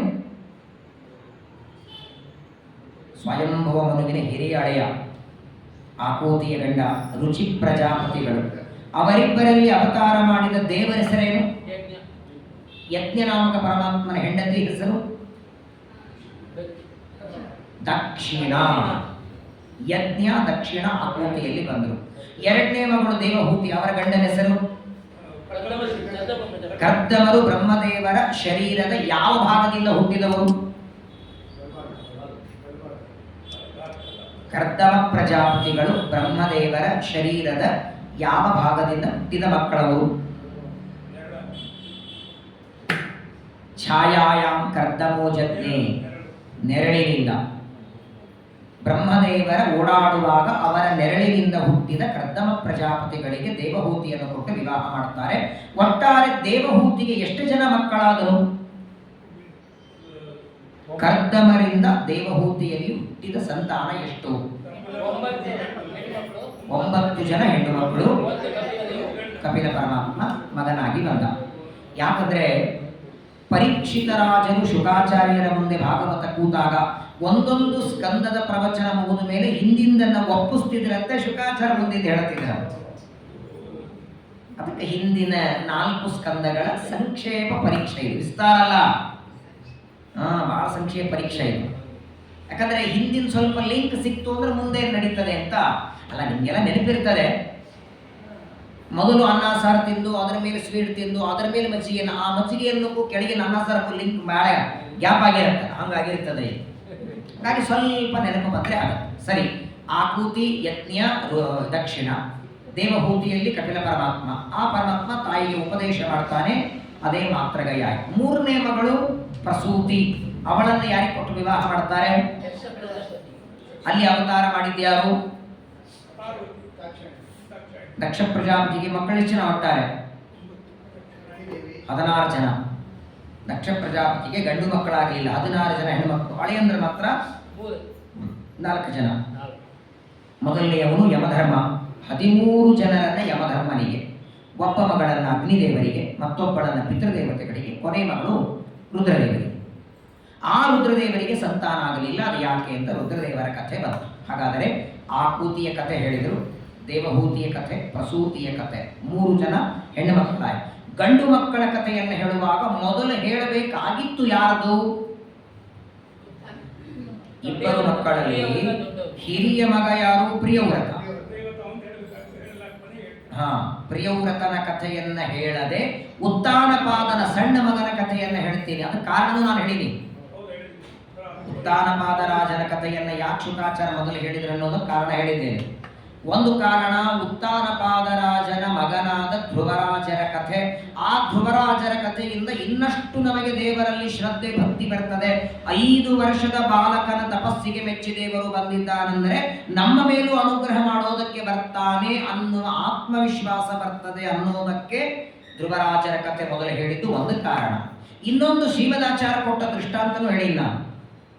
ಪ್ರಿಯವ್ರತ ಮತ್ತು ಉತ್ತಾನಪಾದರ ಕಥೆಯಲ್ಲಿ ಉತ್ತಾನಪಾದನ ಕಥೆ ಹೇಗೆ ಮೊದಲು ಹೇಳಿದರು ಅಂದ್ರೆ, ಒಬ್ಬ ವ್ಯಕ್ತಿ ಜಿಲೇಬಿ ಕಡಾಯಿ ಬೇಕು ಅಂತ ಅಂಗಡಿಗೆ ಬಂದಿರ್ತಾರೆ, ಕಬ್ಬಿಣದ ಅಂಗಡಿಗೆ ಒಂದು ಕಡಾಯಿ ಬೇಕು ಅಂತ. ಆ ಕಡಾಯಿ ಬಿಡೋದಕ್ಕೆ ಬಂದವನು 5 ಗಂಟೆಗೆ, 5 ಆಗಿ 10 ನಿಮಿಷಕ್ಕೆ ಇನ್ನೊಬ್ಬವನು ಅದೇ ಅಂಗಡಿಗೆ ಬಂದು ಒಂದು ಚೀಲ ಹೊಲಿಯುವ ಸೂಜಿ ಬೇಕು ಕೊಡಿ ಅಂತಾನೆ. ಅಂಗಡಿಯವರು ಮೊದಲು ಕೊಡೋದು, ಬಂದವರು ಮೊದಲು ಕಡಾಯಿ ಬಿಡೋದು. ಯಾಕೆ ಕಡಾಯಿ ಬಿಡೋದಕ್ಕೆ ಮೊದಲು ಬಂದರು, ಸೂಜಿಯನ್ನು ಯಾಕೆ ಮೊದಲು ಕೊಟ್ಟ? 2 ಕಾರಣ. ಚಿಕ್ಕದು ಒಂದು, ಎರಡನೇದು ಅದನ್ನು ವೇಟ್ ಮಾಡೋದು, ಎಷ್ಟು kg ಇದೆ ಏನಿದೆ ಅಂತಿಲ್ಲ, ಅಥವಾ ಅದನ್ನು ಕಳಿಸೋದಕ್ಕೆ ಗಾಡಿ ತರಿಸ್ಬೇಕಾಗಿಲ್ಲ. ಕಡಾಯಿ ಹಾಗಲ್ಲ, ಅದನ್ನು ಈ ವ್ಯಕ್ತಿಗೆ ಒಯ್ಲಿಕ್ಕಾಗಿಲ್ಲ ಅಂದ್ರೆ ತಮ್ಮದೇ ಗಾಡಿ ಕೊಟ್ಟು ಕಳಿಸ್, ಅದು ಎಷ್ಟು kg ಇದೆ ಏನಿದೆ. ಹಂಗೆ ಪ್ರಿಯವ್ರತನ ಕಥೆ ಕಡಾಯಿ ಇದ್ದಂಗೆ ದೊಡ್ಡದಿದೆ, ಉತ್ತಾನಪಾದನ ಕಥೆ ಸೂಜಿ ಇದ್ದಂಗೆ ಸಣ್ಣದಿದೆ ಅಂತ ಹೇಳಿನಿ ಅಂತ ಅದನ್ನ ಹಿಂದೆನೇ ಒಂದು ಮಾತು ಬಂದಿತ್ತು. ಹಾಗಾಗಿ ಉತ್ತಾನಪಾದರಾಜನ ವಂಶದ ಕಥೆಯನ್ನು ವಿಸ್ತಾರವಾಗಿ ಅವನ ಮಕ್ಕಳು, ಮೊಮ್ಮಕ್ಕಳು, ಮರಿಮೊಮ್ಮಕ್ಕಳು ಎಲ್ಲಿವರೆಗೆ ಬಂತು ಉತ್ತಾನಪಾದನ ವಂಶ ಹೇಳಿ ನೆನಪಿದೆಯಾ? ಅದರ ಮುಂದೆ ಅಲ್ಲಿಗೆ ನಿಂತಾಯ್ತಾ? ಇಲ್ಲ. ಶುಕಾಚಾರ್ಯರು ಪರೀಕ್ಷಿತನಿಗೆ ಹೇಳಿದ ಎಲ್ಲಿವರೆಗೆ? ಉತ್ತಾನಪಾದನ ಕಥೆ. ಉತ್ತಾನಪಾದ, ಅವರ ಮಕ್ಕಳು ಧ್ರುವರಾಜರು, ಆ ವಂಶದಲ್ಲಿ ಅಂಗ, ಅವರ ಮಗ ವೇದ, ಅವರ ಮಗ ಪೃಥು, ಅವರ ಮಗ ವಿಜಿತಾಶ್ವ, ಪೃಥು ಚಕ್ರವರ್ತಿಯ ಮಗ. ಅದೇ ವಂಶದಲ್ಲಿ ಮುಂದೆ ಪ್ರಾಚೀನ ಬರಿಹಿ ರಾಜನಿಗೆ 10 ಜನ ಪ್ರಾಚೇತಸರು. ಆ ಪ್ರಾಚೀನ ಬರಿಹಿರಾಜನಿಗೆ ಪುರಂಜನ ಉಪಾಖ್ಯಾನ ನಾರದರಂತಾರೆ. ಪ್ರಾಚೀನ ಬರಿಹಿರಾಜನ 10 ಜನ ಮಕ್ಕಳು ಪ್ರಾಚೇತಸರು. 10 ಜನರಿಗೆ ಒಂದೇ ಹೆಸರಿಟ್ಟಿದ್ದ ಪ್ರಾಚೀನ ಬರಿಹಿ. ಆ ಮಕ್ಕಳು ದೊಡ್ಡವರಾದ ಮೇಲೆ ಉಪನಯನ ಮಾಡಿ 10 ಜನ ಮಕ್ಕಳಿಗೆ ಆಜ್ಞೆ ಮಾಡ್ತಾನೆ, ನನ್ನಂತೆ ಕೇವಲ ಕರ್ಮದಲ್ಲಿ ಆಸಕ್ತರಾಗಬೇಡಿ. ಕೇವಲ ಕರ್ಮ ಮಾಡ್ತಾ ಕೂಡಬೇಡಿ, ನೀವೆಲ್ಲರೂ ತಪಸ್ಸಿಗೆ ಹೊರಡಿ ಅಂತ 10 ಜನ ಮಕ್ಕಳನ್ನ ಪ್ರಾಚೀನವರಿಗೆ ತಪಸ್ಸಿಗೆ ಕಳಿಸ್ತಾನೆ. ಅವರು ತಪಸ್ಸಿಗೆ ಬರುವಾಗ ಅರಣ್ಯದಲ್ಲಿ ದಾರಿಯಲ್ಲಿ ರುದ್ರದೇವರು ಕೂತಿದ್ರು. 10 ಜನರನ್ನ ತಡೀತಾರೆ. ಎಲ್ಲಿ ಹೊರಟ್ರಿ ಅಂತಾರೆ. ತಂದೆ ಆಜ್ಞೆ ಮಾಡಿದ್ದಾರೆ, ತಪಸ್ಸಿಗೆ ಹೊರಟಿದ್ದೇವೆ ಅಂದಾಗ, ಏನು ತಪಸ್ಸು ಮಾಡ್ತೀರಿ, ಮಂತ್ರ ಗೊತ್ತಿದೆಯಾ ನಿಮಗೆ ಅಂತ ಕೇಳಿದರು. ತಂದೆ ಕಳಿಸಿದ್ದಾರೆ ನಿಜ, ತಪಸ್ಸಿಗೆ ಹೊರಟಿದ್ದೀರಿ, ಯಾವ ಮಂತ್ರವನ್ನ ಪಾರಾಯಣ ಮಾಡ್ತೀರಿ, ಜಪ ಮಾಡ್ತೀರಿ ಅಂದಾಗ 10 ಜನ ಪ್ರಾಚೇತಸರಂತಾರೆ, ಅದರ ಬಗ್ಗೆ ಗೊತ್ತಿಲ್ಲ. ತಂದೆ ಹೇಳಿದ್ದಾರೆ, ಹೊರಟಿದ್ದೇವೆ. ತಂದೆಯ ಮಾತು ಕೇಳಿ ತಪಸ್ಸಿಗೆ ಹೊರಟಿದ್ದೀರಿ, ನೀವು ತಪಸ್ಸು ಮಾಡಿ ದೇವರ ದರ್ಶನ ಮಾಡಿಕೊಳ್ಳಬೇಕಾದರೆ ನಿಮಗೊಂದು ಸ್ತೋತ್ರವನ್ನ, ಮಂತ್ರವನ್ನ ನಾನು ಕೊಡ್ತೇನೆ ಅಂತ 10 ಜನ ಪ್ರಾಚೇತಸರಿಗೆ ರುದ್ರದೇವರು ಕೊಟ್ಟದ್ದೇ ರುದ್ರಗೀತ. ಗೋಪಿಗೀತ, ವೇಣುಗೀತ, ಭ್ರಮರಗೀತ, ಉದ್ಧವಗೀತ, ಕಪಿಲಗೀತ, ಹಾಗೆ ಭಿಕ್ಷುಗೀತ, ಅದರಂತೆ ರುದ್ರಗೀತ. ರುದ್ರದೇವರು ಸುಮಾರು 80 ಶ್ಲೋಕ ಇದೆ. ಆ ರುದ್ರಗೀತೆಯನ್ನ 10 ಜನ ಪ್ರಾಚೇತಸರು ರುದ್ರದೇವರಿಂದ ಉಪದೇಶ ಪಡೆದು ಸಮುದ್ರದ ಮಧ್ಯದಲ್ಲಿ ಸೊಂಟದಷ್ಟು, ಈ ಹೊಟ್ಟೆಯ ಮೇಲ್ಭಾಗದ ಅಷ್ಟು ನೀರಿನೊಳಗೆ ನಿಂತುಕೊಂಡು ತಪಸ್ಸು ಮಾಡ್ತಾರೆ. 2 ತಾಸಲ್ಲ, 2 ದಿನ ಅಲ್ಲ. ಪ್ರಾಚೀನ ಬರಹಿಯ ಮಕ್ಕಳು ಪ್ರಾಚೇತಸರು ಸಮುದ್ರದ ಮಧ್ಯದಲ್ಲಿ ನಿಂತುಕೊಂಡು 1000 ವರ್ಷ ತಪಸ್ಸು ಮಾಡ್ತಾ ನಿಂತಿದ್ದಾರೆ. ಅವರು ತಪಸ್ಸು ಮಾಡ್ತಾ ನಿಂತಿದ್ದಾರೆ ಅಂತ ಹೇಳಿ ಅಲ್ಲಿಗೆ ಚತುರ್ಥ ಸ್ಕಂದದ ಕಥೆ ಮುಗಿಸಿದ್ದಾರೆ. ಯಾಕಿಷ್ಟು ನಾನು ಹೇಳ್ತಿದ್ದೀನಂದ್ರೆ, ಶುಕಾಚಾರ್ಯರ ಎದುರುಗಡೆ ಕೂತ ಪರೀಕ್ಷಿತ ಎಷ್ಟು ಬುದ್ಧಿವಂತ ಗೊತ್ತಾ. ಚತುರ್ಥ ಸ್ಕಂದದಲ್ಲಿ ನಿಂತ ಕಥೆ ಅದು ಮುಂದೇನಾಯಿತು. ಪ್ರಾಚೀನ ಬರಹಿರಾಜನ 10 ಜನ ಮಕ್ಕಳು ಪ್ರಾಚೇತಸರು ಸಮುದ್ರದ ಮಧ್ಯದಲ್ಲಿ ತಪಸ್ಸು ಮಾಡ್ತಾ ನಿಂತಿದ್ದಾರೆ. ಅವರು ಹೊರಗೆ ಬಂದ್ರೋ ಇಲ್ಲೋ ಹೇಳೇ ಇಲ್ಲ. ಪ್ರಾಚೀನ ಬರಹಿರಾಜನ ಮಕ್ಕಳು ತಪಸ್ಸಿಗೆ ಸಮುದ್ರಕ್ಕೆ ಹೋದರು ಅಂತ ಕಥೆ ನಿಲ್ಲಿಸಿಬಿಟ್ಟು ಅಲ್ಲಿಗೆ ಚತುರ್ಥ ಸ್ಕಂದ ಮುಗಿಸಿ ಪಂಚಮ ಸ್ಕಂದದ ಪ್ರಾರಂಭದಲ್ಲಿ ಪ್ರಿಯವ್ರತನ ಕಥೆ ಶುರು ಮಾಡಿಬಿಡ್ತಾರೆ. ಉತ್ತಾನಪಾದ ಸ್ವಯಂಭುವ ಮನುವಿನ 2 ಗಂಡು ಮಕ್ಕಳಲ್ಲಿ ಉತ್ತಾನಪಾದನ ಕಥೆ ಇಷ್ಟೊತ್ತು ಹೇಳಿದೆ. ಈಗ ನಿನಗೆ ಪ್ರಿಯವ್ರತನ ಕಥೆ ಹೇಳ್ತೇನೆ ಅಂತ ಶುಕಾಚಾರ್ಯ ಹೇಳಿಬಿಡ್ತಾರೆ. ಇಡೀ ಪ್ರಿಯವ್ರತನ ಕಥೆ ಹೇಳ್ತಾರೆ. ಅವನ ವಂಶ, ಅವನ ಮಕ್ಕಳು, ಮೊಮ್ಮಕ್ಕಳು. ಆ ಪ್ರಿಯವ್ರತನ ಕಥೆ ಆದ ಮೇಲೇನೆ ನರಕಗಳ ವರ್ಣನೆ, ಖಗೋಲ ವರ್ಣನೆ, ಭೂಗೋಲ ವರ್ಣನೆ. ಇದೆಲ್ಲ ಆದ ಮೇಲೆ ನರಕಗಳ ವರ್ಣನೆ ಕೇಳುವಾಗ ನರಕದಿಂದ ಬಿಡುಗಡೆಯಾಗೋದಕ್ಕೆ ಹರಿನಾಮ ಸ್ಮರಣೆ, ಆಗ ಅಜಾಮಿಲನ ಕಥೆ. ಇಷ್ಟಾದ ಮೇಲೆ ನೆನಪಾಯಿತು, ಸ್ವಾಮಿ ಮತ್ತೆ ಆ ಪ್ರಾಚೇತಸರ ಮಕ್ಕಳ ಕಥೆ ಏನಾಯ್ತ್ರಿ ಅಂತ ಅಲ್ಲಿ ಕೇಳ್ತಾರೆ. 6ನೇ ಸ್ಕಂದದಲ್ಲಿ ಮುಂದುವರಿಸ್ತಾರೆ. 4ನೇ ಸ್ಕಂದದಲ್ಲಿ ನಿಲ್ಲಿಸಿದ ಕಥೆ 6ನೇ ಸ್ಕಂದದ ಮಧ್ಯಭಾಗದಿಂದ, ಪ್ರಾರಂಭದಿಂದ ಅಲ್ಲ. ಯಾಕಂದ್ರೆ 6ನೇ ಸ್ಕಂದದ ಪ್ರಾರಂಭದಲ್ಲಿ ಅಜಾಮಿಲನ ಕಥೆ, ಹರಿನಾಮ ಸ್ಮರಣೆ ಮಹತ್ವ. ಮಧ್ಯದಲ್ಲಿ ಮತ್ತೆ ಪ್ರಶ್ನೆ ಕೇಳ್ತಾರೆ, ಆ ಪ್ರಾಚೇತಸರ ಮಕ್ಕಳದ್ದು ಏನಾಯ್ತು, ಸಮುದ್ರದ ಹೊರಗೆ ಬಂದ್ರೋ ಇಲ್ಲೋ. ಎಷ್ಟು ವಿಚಾರ ನೋಡಿ ಪರೀಕ್ಷಿತನಿಗೆ. ಯಾವ ಕಥೆ ಎಲ್ಲಿ ನಿಲ್ಲಿಸಿದ್ದಾರೆ, ಯಾವುದನ್ನ ಪೂರ್ಣ ಹೇಳಿದ್ದಾರೆ, ಯಾವುದು ಅರ್ಥ ಮಾಡಿದ್ದಾರೆ, ಅದನ್ನ ಮತ್ತೆ ಪ್ರಶ್ನೆ ಕೇಳಿ ಮುಂದುವರಿಸ್ತಾರೆ. ಇಷ್ಟಾಗಿ ಪರೀಕ್ಷಿತನಿಗೆ ಆಯುಷ್ಯ ಇದ್ದದ್ದು. ನಮಗೆ ಕಾರ್ತಿಕ ಮಾಸ ಶುರು ಮಾಡಿ ಮುಂದಿನ ಕಾರ್ತಿಕಕ್ಕೆ ಭಾಗವತಕ್ಕೆ 1 ವರ್ಷ ಕೊಟ್ಟರು ಸಾಲಲ್ಲ. ಇನ್ ಪರೀಕ್ಷಿತರ ಜ್ಞಾನ ಬಹಳ ದೊಡ್ಡ ಯೋಗಿ.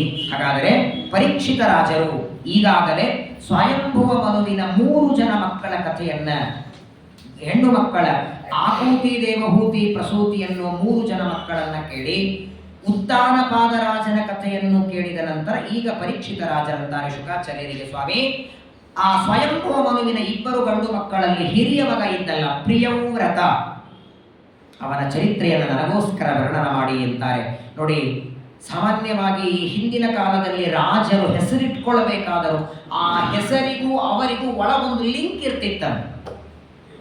ಈಗ ಉತ್ತಾನಪಾದನ ಕಥೆ ಕೇಳುವಾಗ ನಾನು ಹೇಳಿದ್ದೀನಿ, ಉತ್ತಾನ ಅಂದ್ರೆ ಮೇಲೆ, ಪಾದ ಅಂದ್ರೆ ಕಾಲು. ಉತ್ತಾನಪಾದ ಅಂದ್ರೆ ಕಾಲ್ ಮೇಲೆ, ಅಂದ್ರೆ ಕಾಲ್ ಮೇಲೆ, ತಲೆ ಕೆಳಗೆ, ತಲೆಯಿಂದ ನಡೀತಿದ್ದಲ್ಲ. ವಿಚಾರ ಇಲ್ಲದ ರಾಜ, ಬುದ್ಧಿಯಿಂದ ವಿಚಾರ ಮಾಡದೆ ಹೆಂಡತಿಯ ಮಾತು ಕೇಳುತ್ತಿದ್ದರಿಂದ ಉತ್ತಾನಪಾದ ಅಂದ್ರು. ಇವನಿಗೆ ಪ್ರಿಯವ್ರತ ಅಂತ ಯಾಕೆ ಹೆಸರು ಬಂತು?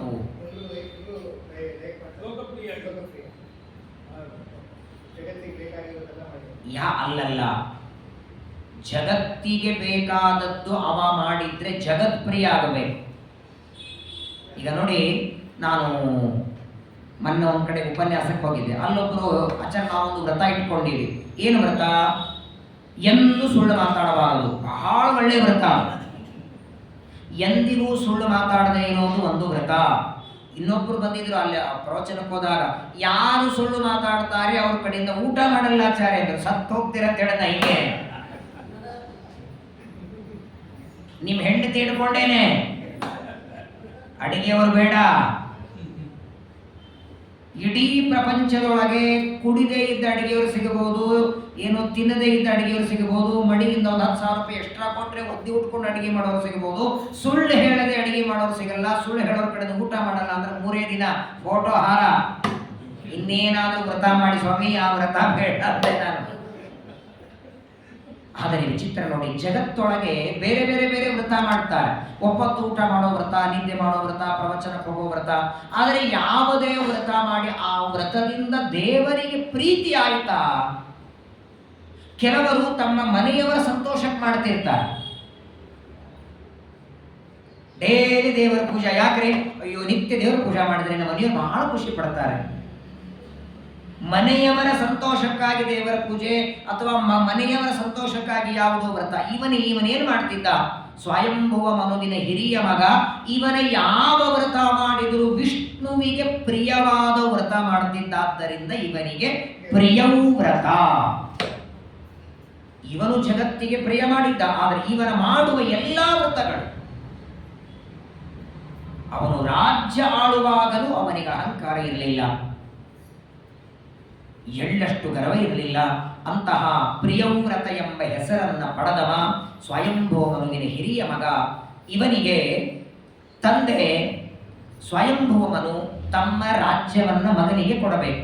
ಈಗಾಗಲೇ ಉತ್ತಾನಪಾದನಿಗೆ ರಾಜ್ಯ ಕೊಟ್ಟಿದ್ರು. ಉತ್ತಾನಪಾದ ಇಬ್ಬರನ್ನ ಮದುವೆ ಮಾಡಿಕೊಂಡ, ರಾಜ್ಯ ಆಳಿದ. ಧ್ರುವರಾಜರು ಅರಣ್ಯದಿಂದ ಬಂದ್ರು, ಮತ್ತೆ ರಾಜ್ಯವನ್ನ ಒಪ್ಪಿಸಿ ಹೋಗಿಬಿಟ್ಟಿದ್ದ.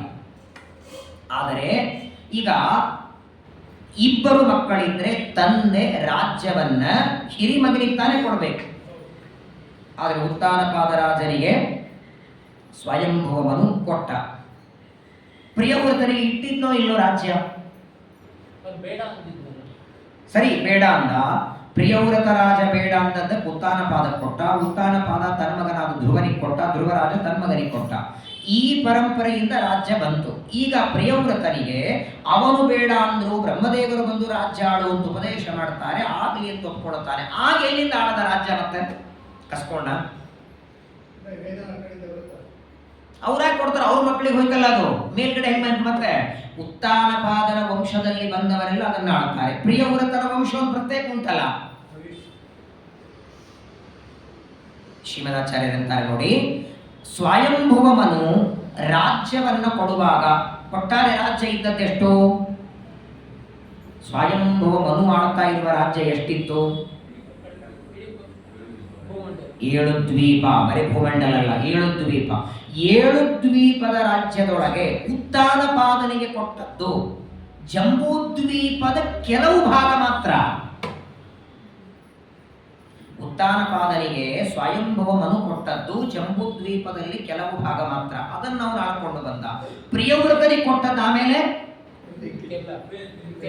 ಹಾಗಾಗಿ 7 ದ್ವೀಪದ ರಾಜ್ಯವನ್ನ ಈ ಮಗನಿಗೆ ಕೊಟ್ಟಿರಲಿಲ್ಲ ಸ್ವಯಂಭೂಮನು. ಯಾಕಂತ ಕೇಳಿ, ಸ್ವಯಂಭೂಮನು ತನ್ನ ಮಗನಾದ ಉತ್ತಾನಪಾದನಿಗೆ ರಾಜ್ಯ ಕೊಡುವ ಸಂದರ್ಭದಲ್ಲಿ ಯಾವಾಗಲೂ ಯಾರಿಗೋ ಒಂದು ಜವಾಬ್ದಾರಿ ಒಪ್ಪಿಸ್ಬೇಕಾದ್ರೆ ಅದನ್ನ ಅವನು ನಿರ್ವಹಣೆ ಮಾಡ್ತಾನೋ ಇಲ್ಲ, ಅವನ ಕೆಪಾಸಿಟಿ ಅದನ್ನು ನೋಡ್ಬೇಕೋ ಬೇಡ? ಯೋಗ್ಯತೆ, ಕೆಪಾಸಿಟಿ, ಯೋಗ್ಯತೆ. ಉತ್ತಾನಪಾದನಿಗೆ ಸಮಗ್ರವಾದ 7 ದ್ವೀಪದ ರಾಜ್ಯ ಆಳುವ ಅರ್ಹತೆ, ಯೋಗ್ಯತೆ ಅಷ್ಟಿಲ್ಲ ಅಂದುಕೊಂಡೆ ಅವನಾಳೋದಕ್ಕೆ ಎಷ್ಟು ಬೇಕೋ ಅಷ್ಟು ಕೊಟ್ಟಿದ್ದ ಅವನಿಗೆ. ಅದನ್ನೇ ಮುಂದೆ ಧ್ರುವರಾಜರು ಮುಂದುವರೆಸಿದರು. ಹಾಗಾದರೆ ಸ್ವಯಂಭುವ ಮನುವಿನ ಮನಸ್ಸಿನೊಳಗೆ ತನ್ನ ನಂತರದಲ್ಲಿ ಸಮಗ್ರವಾದ 7 ದ್ವೀಪದ ರಾಜ್ಯ ಆಳುವ ಅರ್ಹತೆ, ಯೋಗ್ಯತೆ ಇದ್ದದ್ದು ಯಾರಿಗೆ? ಪ್ರಿಯವ್ರತನಿಗೆ. ಹಾಗಾಗೇನೆ ಆ ಪ್ರಿಯವ್ರತ ರಾಜನನ್ನ ಹಿರಿಮಗನನ್ನ ಕರೆದು ಅವನಿಗೆ ಹೇಳ್ತಾನೆ, ನೋಡು, ನಿನಗೆ ರಾಜ್ಯವನ್ನ ಕೊಡಬೇಕು ಅಂತ ಅಪೇಕ್ಷೆ ಇದೆ. ನನ್ನ ನಂತರದಲ್ಲಿ ನನಗಂತೂ ವಯಸ್ಸಾಯಿತು, ಸಮಗ್ರವಾದ ರಾಜ್ಯವನ್ನ ನೀನು ಆಳಬೇಕು ಅಂತ ಪ್ರಿಯವ್ರತನನ್ನ ಕರೆದು ಸ್ವಯಂಭೂಮನು ಹೇಳಿದರೆ ಬೇಡ ಅಂದ. ಈಗ ಬೇಡ ಅಂತಾನು. ಪಾಠಮುಕ್ತಂ ಭಗವತಃ ಉತ್ತಮ ಶ್ಲೋಕಸ್ಯ ಶ್ರೀಮಚ್ಚರಣಾರವಿಂದ ಮಕರಂದರಸಃ ಆದಿತಃ ಆವೇಶಿತ ಚೇತಸಃ ಭಾಗವತ ಪರಮಹಂಸ್ಯಂ ಆದಾಯಿತಃ ಕಥಂಚಿದಂತರಾಜ ವಿರಹಿತಾಂ ಸ್ವಾಂ ಶಿವತಮಂ ಪದವಿಂ ನ ಪ್ರಾಯೇಣ ಹಿ ಹಿನ್ವನ್ನಾಸ್ತೆ. ಹೀಗೆ ಗದ್ದೆನೆ ಹೋಗೋದಿದು, ಶ್ಲೋಕ ಇಲ್ಲ. ಇಲ್ಲಿ ಒಂದು ಪ್ರಶ್ನೆ ಬರ್ತದೆ. ಪ್ರಿಯವ್ರತ ಓದಿದ ವ್ಯಕ್ತಿ, ಬುದ್ಧಿವಂತ, ಜ್ಞಾನಿ, ಪ್ರಚಂಡ ಜ್ಞಾನವುಳ್ಳವ, ತಂದೆಯ ರಾಜ್ಯವನ್ನ ಪಾಲನ ಮಾಡಬೇಕಾದದ್ದು ತನ್ನ ಕರ್ತವ್ಯ ಅಂತ ಗೊತ್ತಿದ್ದಾಗ ಅದನ್ನ ಬೇಡ ಅಂತ ಯಾಕಂದ? ಪ್ರಿಯವ್ರತ ರಾಜ ನನಗೆ ರಾಜ್ಯ ಬೇಡ ಅಂತ ಕೇಳುವುದಕ್ಕೆ ಕಾರಣ ಏನು ಅಂತ ಪರೀಕ್ಷಿತರು ಶುಕಾಚಾರ್ಯಗಂತಾರೆ. ಅಲ್ಲ ಸ್ವಾಮಿ, ಎಲ್ಲಾ ಮಕ್ಕಳು ಕಾಯ್ತಿರ್ತಾರೆ ಅಪ್ಪನ ಆಸ್ತಿ ಸಿಕ್ಕರೆ ಸಾಕು ಅಂತ. ಅದರೊಳಗೆ ಏನೋ 50 kg ಬಂಗಾರ, 1-2 ಬಂಗ್ಲಾ, 1-2 ಕಾರಲ್ಲ, ಸಪ್ತದ್ವೀಪದ ರಾಜ್ಯ, 7 ದ್ವೀಪದ ರಾಜ್ಯವನ್ನ ತಂದೆ ಕೊಡ್ತೇನೆಂದಾಗ ಸ್ವಯಂಭೂಮನು ಬೇಡ ಅಂತಾನೆ. ಯಾಕೆ ಅವನು ಬೇಡ ಅಂದ ಅಂದ್ರೆ, ಶುಕಾಚಾರ್ಯರಂತಾರೆ, ನೋಡು ಪರೀಕ್ಷಿತ, ಸ್ವಯಂಭುವ ಮನುವಿನ ಮಗನಾದ ಪ್ರಿಯವ್ರತನಿಗೆ ರಾಜ್ಯ ತಗೊಳ್ಳೋದಕ್ಕೆ ಭಯ ಆಯಿತು. ಏನ್ ಭಯ? ಯಾವ ಭಯದಿಂದ ಬೇಡ ಅಂತಾನೆ? ಶತ್ರುಗಳ ಭಯವೋ ಅಥವಾ ತಾನು ರಾಜ್ಯ ಆಳುವಾಗ ಯಾರಾದರೂ ಬಂದು ಅಡ್ಡಿ ಮಾಡ್ತಾರೆ ಅಂತ ಭಯವೋ? ಅದಲ್ಲ, ಪ್ರಿಯವ್ರತನಿಗೆ ನಿಜವಾದ ಇದ್ದ ಭಯ. ಅವನು ಹೇಳ್ತಾನೆ, ನಾನೇನಾದರೂ ಮದುವೆ ಮಾಡಿಕೊಂಡು ಗೃಹಸ್ಥನಾಗಿ ರಾಜ್ಯವನ್ನ ಆಳ್ತಾ ಇದ್ರೆ ಮನಸ್ಸು ದೇವರಲ್ಲಿ ನೆಲೆಗೊಳಿಸೋದಕ್ಕಾಗೋದಿಲ್ಲ. ಗೃಹಸ್ಥನಾದರೆ ದೇವರಿಂದ ದೂರಾಗಿ ಬಿಡ್ತಾನೆ, ಸಂಸಾರದಲ್ಲಿ ಆಸಕ್ತನಾಗಬೇಕಾಗತ್ತೆ. ಆದ್ದರಿಂದ ನನಗೆ ಗೃಹಸ್ಥಾಶ್ರಮ ಬೇಡ, ನನಗೆ ಸನ್ಯಾಸಾಶ್ರಮ ಬೇಕು, ಅದಕ್ಕೆ ನನಗೆ ರಾಜ್ಯ ಬೇಡ, ನಾನು ಸನ್ಯಾಸಿಯಾಗ್ತೇನೆ ಅಂತ ಹೊರಟಿದ್ದಾನೆ ಪ್ರಿಯವ್ರತ. ಹಾಗಾದ್ರೆ ಈ 4 ಆಶ್ರಮಗಳಲ್ಲಿ ಶ್ರೇಷ್ಠ ಆಶ್ರಮ ಯಾವುದು? ಬ್ರಹ್ಮಚಾರಿ, ಗೃಹಸ್ಥ, ವಾನಪ್ರಸ್ಥ, ಸನ್ಯಾಸ. 4 ಆಶ್ರಮಗಳಲ್ಲಿ ಶ್ರೇಷ್ಠ ಯಾವುದು? ಎಲ್ಲರೂ ಅವರೇ ಇದ್ದೀರಿ, ಅದನ್ನು ಹೇಳೋರು.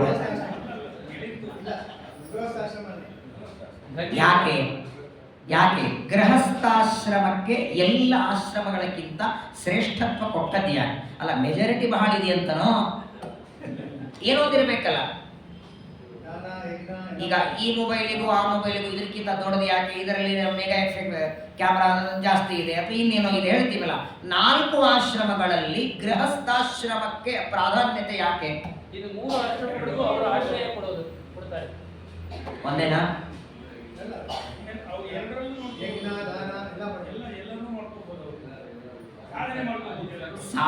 ಸಾಧನೆ ಮಾಡ್ಕೊಳ್ಳೋದು ಬ್ರಹ್ಮಚಾರಿಗಳಿಗೂ ಇದೆ, ವಾನಪ್ರಸ್ಥರಿಗೂ ಇದೆ, ಸನ್ಯಾಸಿಗಳಿದೆ. ಆದರೆ ವಾನಪ್ರಸ್ಥ, ಸನ್ಯಾಸ, ಬ್ರಹ್ಮಚಾರಿ ಈ 3 ಆಶ್ರಮಗಳಿಗೆ ಹೇಳದೇ ಇರುವ, ಅವರು ಮಾಡದೇ ಇರುವ ಕೆಲವು ಸ್ಪೆಷಲ್ ಕೆಲಸಗಳು ಗೃಹಸ್ಥ ಮಾಡಬಹುದು. ಬ್ರಹ್ಮಚಾರಿಗಳಿಗೆ 2 ಹೊತ್ತು ಭಿಕ್ಷೆ ಬೇಡೋದು, ಬ್ರಹ್ಮಚಾರಿಗಳು ಗುರುಗಳಿಗೆ ತಂದು ಒಪ್ಪಿಸೋದು ಅಧ್ಯಯನ, 3ನೇ ಮಾತೇ ಇಲ್ಲ ಅವರಿಗೆ. ಸಂಪಾದನೆ ಮಾಡೋದು, ಬಳಸೋದು ಬ್ರಹ್ಮಚಾರಿಗಳ ಕೆಲಸ ಅಲ್ಲ. ವಾನಪ್ರಸ್ಥರು ಕೂಡ ಸಂಪಾದನೆ ಕೊಡೋದು, ತಗೊಳ್ಳೋದು ಅವ್ರ ಕೆಲಸ ಅಲ್ಲ. ಸನ್ಯಾಸಿಗಳಂತೂ ಅಲ್ವೇ. ಹಾಗಾದರೆ 10 ಜನರಿಗೆ ಕೊಡುವ, ತಗೊಳ್ಳುವ, ದಾನ, ಸ್ವೀಕಾರ, ಪ್ರತಿಗ್ರಹ, ಎಲ್ಲರನ್ನ ಹಚ್ಚಿಕೊಳ್ಳೋದು, ಎಲ್ಲರನ್ನ ಕರೆಯೋದು, ಎಲ್ಲ ಕಾರ್ಯಗಳಲ್ಲಿ ತೊಡಗೋದು ಗೃಹಸ್ಥನಿಗೆ ಮಾತ್ರ. ವಾಸ್ತವಿಕ ಹೇಳಬೇಕಾದರೆ ಸನ್ಯಾಸಿಗಳು ದುಡ್ಡನ್ನ ಕೈಯಿಂದ ಮುಟ್ಟಬಾರದಂತಿದೆ. ನಾವು ಸನ್ಯಾಸಿಗಳಿಗೆ, ಸ್ವಾಮಿಗಳಿಗೆ ದಕ್ಷಿಣೆ ಕೊಡೋದಾದರೂ ತಟ್ಟೆಯಲ್ಲಿಟ್ಟು ಅವರು ತಟ್ಟೆ ಮಾತ್ರ ಮುಟ್ಟುತ್ತಾರೆ, ಅವರ ಶಿಷ್ಯರನ್ನು ತಗೊಳ್ಳುತ್ತಾರೆ. ಯಾರು ಮುಟ್ಟೋ ಹೋಗಿಲ್ಲ, ಸನ್ಯಾಸಿಗಳ ಯಾಕೆ ಆಚಾರಗಳೇ ಮುಟ್ಟೋ ಹೋಗಿಲ್ಲ. ಸನ್ಯಾಸಿಗಳಿಗೆ ಕೆಲವು ನಿಯಮಗಳು, ನೇರವಾಗಿ ಅವರೇ ದೀಪವನ್ನು ಹಚ್ಕೊಳ್ಳೋ ಹಾಗಿಲ್ಲ, ಅವರೇ ನೇರವಾಗಿ ಮಂಗಳಾರತಿ ಹಚ್ಕೊಳ್ಳೋ ಹಾಗಿಲ್ಲ. ಯಾರೋ ಸ್ವಾಮಿಗಳ ಹತ್ರ ಕೂತಿರ್ತಾರೆ ಅಂದ್ರೆ ಅವ್ರಿಗೆ ಹಚ್ಕೊಳ್ಳಿ ಬರಲ್ಲ ಅಂತಲ್ಲ. ಸನ್ಯಾಸಿಗಳು ಡೈರೆಕ್ಟ್ ಆಗಿ ದೀಪ ಹಚ್ಕೊಳ್ಬಾರ್ದು, ಅಗ್ನಿ ಸ್ಪರ್ಶ ಅವರಿಗಿಲ್ಲ. ಹಾಗಾಗಿ ಅವರು ಹೋಮ ಹವನಾದಿಗಳು ಸನ್ಯಾಸಿಗಳು ಮಾಡಲ್ಲ. ಅವರು ತಂದೆ ತಾಯಿಗಳು ಮಾಡ್ತಿದ್ರೆ ಪಕ್ಕದಲ್ಲಿ ಪೂರ್ಣಾಹುತಿಗೆ ಬಂದು ನಿಂತ್ಕೊಂಡಿರ್ತಾರೆ. ಯಾರಾದರೂ ಮಂಗಳಾರತಿ ಹಚ್ಚಿಕೊಡುತ್ತಾರೆ, ಆಮೇಲೆ ಅವರು ಮಂಗಳಾರತಿಯನ್ನ ಮಾಡೋದು. ಈ ನಿಯಮಗಳು ಗೃಹಸ್ಥರಿಗೆ, ವಾನಪ್ರಸ್ಥರಿಗೆ, ಸನ್ಯಾಸಿಗಳಿಗಿದೆ. ಆದರೆ ಗೃಹಸ್ಥ ಆಶ್ರಮಗಳಿಗೆ ಮಾತ್ರ, ಎಲ್ಲ ಧರ್ಮಗಳಿಗೆ ಅಂದ ಮೇಲೆ ಈಗ ನಿಮ್ಮೆಲ್ಲರ ಪ್ರಕಾರ ಗೃಹಸ್ಥಾಶ್ರಮ ದೊಡ್ಡದು ಅಂದ್ರೆ ಇಲ್ಲಿ ಪ್ರಿಯವ್ರತ ರಾಜ ಯಾಕೆ ಬೇಡ ಅಂತಿದ್ದಾನೆ ಹೇಳಿ? ದೇವರ ವಿಸ್ಮರಣೆ ಆಗುತ್ತೆ. ಒಬ್ಬರಾದ್ರೂ ಕೈ ಮೇಲ್ ಮಾಡಿ ಗೃಹಸ್ಥರಾಗಿ ನಾವು ದೇವರ ವಿಸ್ಮರಣೆ ಮಾಡ್ಕೊಂಡಿದಂತ ಅಲ್ರಿ, ಗೃಹಸ್ಥರಾಗಿಯೂ ದೇವರ ವಿಸ್ಮರಣೆ ಮಾಡೋದಕ್ಕಾಗಲ್ಲ. ಗೃಹಸ್ಥರಾಗಿಯೂ ಪಾಠ ಪ್ರವಚನ ಮಾಡಿ ಗೃಹಸ್ಥರಾಗಿಯೂ ಸುಧಾ ಗ್ರಂಥವನ್ನು ಪರೀಕ್ಷೆ ಕೊಟ್ಟವರೆಲ್ಲ ಇದ್ದಾರೆ. ಮತ್ತೆ ಪ್ರಿಯವ್ರತನಿಗೆ ಗೃಹಸ್ಥದಾದರೆ ನಾನು ದೇವರಿಂದ ದೂರ ಆಗ್ತೇನೆ, ಗಾರ್ಹಸ್ಥ್ಯ ಜೀವನ ಪರಮಾತ್ಮನಿಂದ ನಮ್ಮನ್ನ ದೂರ ಮಾಡುತ್ತೆ ಅನ್ನುವ ತಿಳುವಳಿಕೆ ಬಂತ ಹೆಂಗ ಅವನಿಗೆ? ಆ ತಿಳುವಳಿಕೆ ಬಂದದ್ದಕ್ಕೆ ರಾಜ್ಯ ಬೇಡ ಅನ್ನಲ್ಲ. ಇದೇ ಟೆನ್ಷನ್ ಪರೀಕ್ಷಿತನಿಗೆ ಆದದ್ದು. ಪರೀಕ್ಷಿತರಾದ ಶುಕಾಚಾರ್ಯ ಕೇಳ್ತಾನೆ, ಸ್ವಾಮಿ ಗೃಹಸ್ಥಾಶ್ರಮ ಒಂದು ವೇಳೆ ಗೃಹಸ್ಥನಾಗಿ ಹೆಂಡತಿ ಮಕ್ಕಳಲ್ಲಿ ಆಸಕ್ತನಾಗಿ ಆ ವ್ಯಕ್ತಿ ದೇವರನ್ನ ಮರಿತಾನೆಂತೆ ಆಗಿದ್ರೆ ಗೃಹಸ್ಥಾಶ್ರಮಕ್ಕೆ ಅಷ್ಟು ಪ್ರಾಧಾನ್ಯತೆ ಕೊಟ್ರೆ ಯಾಕೆ? ದೇವರು ಮೂರೇ ಮಾಡಬೇಕಾಗಿತ್ತು, ಬ್ರಹ್ಮಚಾರಿ, ನೇರವಾಗಿ ವಾನಪ್ರಸ್ಥ, ಸನ್ಯಾಸ. ತಾನೇ ಗೃಹಸ್ಥನಾಗಿಲ್ವಾ? ಶ್ರೀಮದಾಚಾರ್ಯರು ದ್ವಾದಶ ಸ್ತೋತ್ರದಲ್ಲಿ ದೇವರನ್ನ ಗೃಹಸ್ಥ ಅಂತ ಕರೆದಿದ್ದಾರೆ. ಬರೀ ಗೃಹಸ್ಥ ಅಲ್ಲಿಲ್ಲ, ಅವ್ಯಾಕೃತ ಗೃಹಸ್ಥಾಯ ರಮಾ ಪ್ರಣಯಿನೇ ನಮಃ. ಅವ್ಯಾಕೃತ ಗೃಹಸ್ಥ ಅಂತಿದ್ದಾರೆ. ನಾವೆಲ್ಲ ವ್ಯಾಕೃತ ಗೃಹಸ್ಥರು. ವ್ಯಾಕೃತ ಅವ್ಯಾಕೃತ ಅಂದ್ರೆ ಏನು? ನಾನು, ನನ್ನ ಹೆಂಡತಿ, ನನ್ನ ಮಕ್ಕಳು ಅಂತ 3-4 ಜನರನ್ನ ಪ್ರೀತಿ ಮಾಡೋರು ವ್ಯಾಕೃತ ಗೃಹಸ್ಥರು. ಇಡೀ ಬ್ರಹ್ಮಾಂಡದಲ್ಲಿದ್ದವರೆಲ್ಲ ನನ್ನವರು ಅಂತ ತಿಳಿಯೋರು ಅವ್ಯಾಕೃತ ಗೃಹಸ್ಥರು. ಇರುವೆನೂ ಅವನಿಗೆ ಬೆಳಗಾಗಬೇಕು. ನಮಗೂ ಇರುವೆಗೆ ಬೆಳಗಿದೆಯಾ? ನಮಗೂ ಸೊಳ್ಳೆಗೂ, ಖರೆ ಅಂದ್ರೆ ಸೊಳ್ಳೆಗೂ ನಮಗೂ ಬಹಳ ದೊಡ್ಡ ಗನಿಷ್ಠ ಸಂಬಂಧ. ರಕ್ತ ಸಂಬಂಧಿಗಳು. 10 ದಿನ ಸೂತಕ. ಸೊಳ್ಳೆ ಸತ್ತರೆ ನಾವೇ ಸಾಯಿಸ್ತೀವಿ ಅದನ್ನ. ಹಾಗಾಗಿ ಸಣ್ಣದಾದ ಇರುವೆ ಸೊಳ್ಳೆಗಳಿಗೂ ಒಂದು ಆತ್ಮೀಯ ಭಾವನೆ ದೇವರಿಗಿದೆ. ದೇವರಂತಾನೆ, ನೀ ನನಗೆ ಹೆಂಗ ಭಕ್ತನೋ ಹಂಗೆ ಇರುವೆನು ಭಕ್ತ ಅನ್ನೋದಕ್ಕಾಗಿ ಅವನು ಅವ್ಯಾಕೃತ ಗೃಹಸ್ಥ. ಹಾಗಾಗಿ ತನ್ನ ಬಗ್ಗೆ ತಾನು ಆಲೋಚನೆ ಮಾಡಲ್ಲ. ನಾನು ಮೊನ್ನೆ ಒಂದ್ಸಲ ಹೇಳಿದ್ದೀನಿ, ದ್ವಾರಕಾದಲ್ಲಿ ಶ್ರೀಕೃಷ್ಣ ಪರಮಾತ್ಮ ಊಟಕ್ಕೆ ಕೂತಿದ್ದ. ರುಕ್ಮಿಣಿ ಎಲೆ ಹಾಕಿ ಬಡಿಸಿ ತುಪ್ಪ ಹಾಕಿ ತೀರ್ಥ ಹಾಕಿ ಇನ್ನೇನು ಕೃಷ್ಣ ಕೂಡಬೇಕು ಪರಿಶೇಚನ ಮಾಡಿ ಚಿತ್ರಾವತಿ ಇಟ್ಟು ಕ್ಷಣದಲ್ಲಿ ಎದ್ದು ನಿಂತ. ಚಿತ್ರಾವತಿ ಇಟ್ಟ ಮೇಲೆ ಹೇಳಬಾರದು. ಯಾಕೆ ಎದ್ರಿ? ದೇವರಿಗೆ ನಿಯಮ ಇಲ್ಲ. ಆದ್ರೂ ಯಾಕೆ ಊಟ ಬಿಟ್ಟಿದ್ರಿ? ಏನಾದ್ರೂ ನೆನಪಾಯ್ತಾ? ಶುಗರ್ ಮಾತ್ರ ತಗೊಳ್ಳೋದು ಅವನಿಗೆ ಯಾವ ಶುಗರ್? ವಾಸ್ತವಿಕವಾಗಿ ಮನ್ನೊಬ್ಬರು ಪ್ರಶ್ನೆ ಕೇಳಿದ್ರು, ಆಚಾರ್ಯ ದೇವರಿಗೆ ಶುಗರ್ ಉಂಟೋ ಇಲ್ಲೋ ಅಂತ. ಹೆಣ್ಮಕ್ಳು ಕೇಳಿದೆ, ನಾನು ಯಾಕೆ ಈ ಪ್ರಶ್ನೆ ನಿಂಗೆ ಬಂತು ಅಂತ ಕೇಳಿದೆ. ಸಾಮಾನ್ಯವಾಗಿ ಜಗತ್ತೊಳಗೆ ಶುಗರ್ ಬರೋದಕ್ಕೆ ಕಾರಣಗಳೇನಿರ್ತದೆ? ಒಂದು ಕಾರಣ ಅವರ ಆನುವಂಶಿಕವಾಗಿದ್ರೆ, ಇನ್ನೊಂದು ಕಾರಣ ಹೆಚ್ಚು ಸಕ್ಕರೆ ತಿಂತಿದ್ರೆ. ಹಾಗಾದ್ರೆ ಎಲ್ಲಾರ ಮನೆಯೂ ಸಕ್ಕರೆ ನೈವೇದ್ಯ ಮಾಡ್ತಾರಲ್ಲ ಅವನಿಗೆ. 90% ಅನ್ನ ಮಾಡಿ ನೈವೇದ್ಯ ಮಾಡೋರು ಕಡಿಮೆ ಸಕ್ಕರೆ ಕೊಡ್ತಾರೆ. ಮತ್ತೆ ನಾನಂದೆ, ಎಲ್ಲಾರು ಸಕ್ಕರೆ ಕೊಟ್ಟರು ಅವತ್ತು ತಿಂದ್ರೆ ಅವನಿಗೆ ಶುಗರ್ ಹೆಚ್ಚಾಗ, ಅದು ಅವರಿಗೆ ಕೊಡ್ತಾನೆ, ಕೊಟ್ಟವರಿಗೆ. ಹಂಗಾಗಿ ಮಾಡಿದವರಿಗೆ ಹೆಚ್ಚಿರ್ತದೆ, ದೇವರಿಗಿಲ್ಲ. ಯಾಕೆ ಎತ್ತಿ ಅಂತ ಕೃಷ್ಣ ಪರಮಾತ್ಮನನ್ನ ರುಕ್ಮಿಣಿ ಕೇಳಿದ್ರೆ ಆಗ ದೇವರಂತಾನೆ, ಒಂದು ಬೆಳಗ್ಗೆ 6 ಗಂಟೆಯಿಂದ ಆ ಗೋಡೆ ಮೇಲೆ ಒಂದು ಇರುವೆ ಕೆಳಗೆ ಹೋಗುತ್ತೆ, ಮೇಲೆ ಹೋಗುತ್ತೆ, ಕೆಳಗೆ ಹೋಗುತ್ತೆ, ಮೇಲೆ ಹೋಗುತ್ತೆ. ಅದಕ್ಕೆ ಅದರ ಆಹಾರ ಎಲ್ಲಿದೆ ಅಂತ ಗೊತ್ತಾಗ್ತಿಲ್ಲ. ಅದಕ್ಕೆ ಸಕ್ಕರೆ ಸಿಗದೆ ಒದ್ದಾಡ್ತಿದೆ. ಅದಕ್ಕೊಂದು ಸ್ವಲ್ಪ ಸಕ್ಕರೆ ಹಾಕಿ ಆಮೇಲೆ ನಾನು ಊಟ ಕೊಡ್ತೇನೆ ಅಂತಾನೆ ಕೃಷ್ಣ. ಈ ತರಹದ ಗಾರ್ಹಸ್ಥ್ಯ ಜೀವನ ಕೃಷ್ಣನೂ ನಡೆಸಿದ್ದುಂಟು. ರಾಮನು ಮದುವೆ ಮಾಡಿಕೊಂಡು ಗೃಹಸ್ಥರಾದದ್ದು. ಅಂದ ಮೇಲೆ ಗೃಹಸ್ಥರಾಗೋದು ಎಲ್ಲರೂ ಆದ ಮೇಲೆ ಪ್ರಿಯವ್ರತ ರಾಜ ಬೇಡ ಅಂತಾನೆ. ಯಾಕೆ? ತುಂಬಾ ಟೆನ್ಷನ್ ಆಯ್ತು ತಂದೆಗೆ. ತಂದೆಯಾದ ಸ್ವಯಂಭವ ಮನುವಿಗೆ ಮಗನನ್ನು ಕೂಡಿಸ್ಕೊಂಡಂತಾನೆ, ಮಾರಾಯ ಮದುವೆ ಮಾಡ್ಕೊಳ್ಳಯ್ಯ, ಒಳ್ಳೆ ಕನ್ಯಾ ತಂದಿದ್ದೇನೆ, ವಿವಾಹ ಮಾಡಿಕೋ, ಸಂತಾನವನ್ನ ಪಡಿ, ರಾಜ್ಯವನ್ನ ಆಳು, ಕೊನೆ ಕಾಲದಲ್ಲಿ ವೈರಾಗ್ಯ ಬಂದ್ರೆ ಸನ್ಯಾಸಿಯಾಗು, ನಾನು ಬೇಡ ಅನ್ನಲ್ಲ ನಿನಗೆ. ನೀನು ಸನ್ಯಾಸಿ ಆಗೋದಕ್ಕೆ ನಾನು ಬೇಡ ಅನ್ನಲ್ಲ, ಆದರೆ ಕೊನೆ ಕಾಲದಲ್ಲಿ ವಿರಕ್ತನಾಗಿ ಸನ್ಯಾಸಿಯಾಗು. ಈಗ ಸದ್ಯದಲ್ಲಿ ಮದುವೆ ಮಾಡಿಕೋ ಅಂತ ಎಷ್ಟು ಅಂಗಲಾಚಿಕೊಂಡು ಮಗನಿಗೆ ಬೇಡುತ್ತಾನೆ.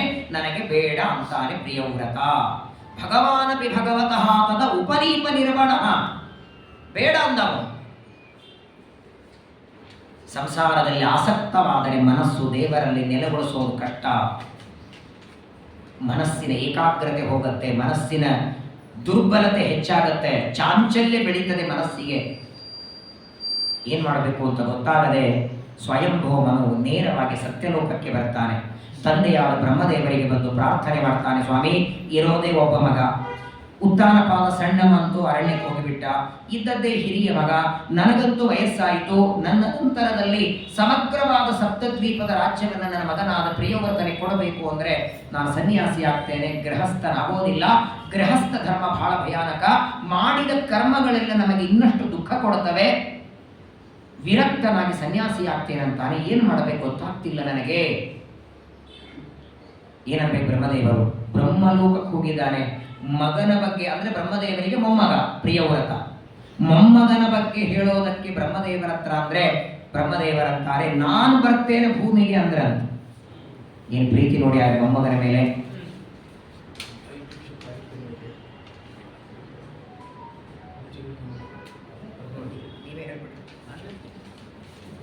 ಏನು ಆಶ್ಚರ್ಯ ಅಂದ್ರೆ ಯಾವ ಬ್ರಹ್ಮದೇವರು ಪ್ರತಿನಿತ್ಯದಲ್ಲಿ 4 ಮುಖಗಳಿಂದ ಹಗಲೂ ರಾತ್ರಿ ವೇದಗಳ ಪಾರಾಯಣ ಮಾಡ್ತಾರೆ, ಒಂದು ಕ್ಷಣ ಬಿಡದೆ ಮಾಡ್ತಾರೆ, ಒಂದು ಕ್ಷಣನೂ ಅವರಿಗೆ ದೇವರ ಆರಾಧನೆ ಬಿಟ್ಟು ಬೇರೆ ಇದರಲ್ಲಿ ಮನಸ್ಸಿಲ್ಲ. ಆ ಬ್ರಹ್ಮದೇವರಂತಾರೆ ಮೊಮ್ಮಗನಾದ ಪ್ರಿಯವ್ರತನಿಗೆ ಉಪದೇಶ ಮಾಡೋದಕ್ಕೆ ಸತ್ಯಲೋಕದಿಂದ ಭೂಮಿಗೆ ನಾನು ಬರ್ತೇನೆ ಅಂತ ಹೊರಟೇ ಬಿಟ್ರಂತೆ.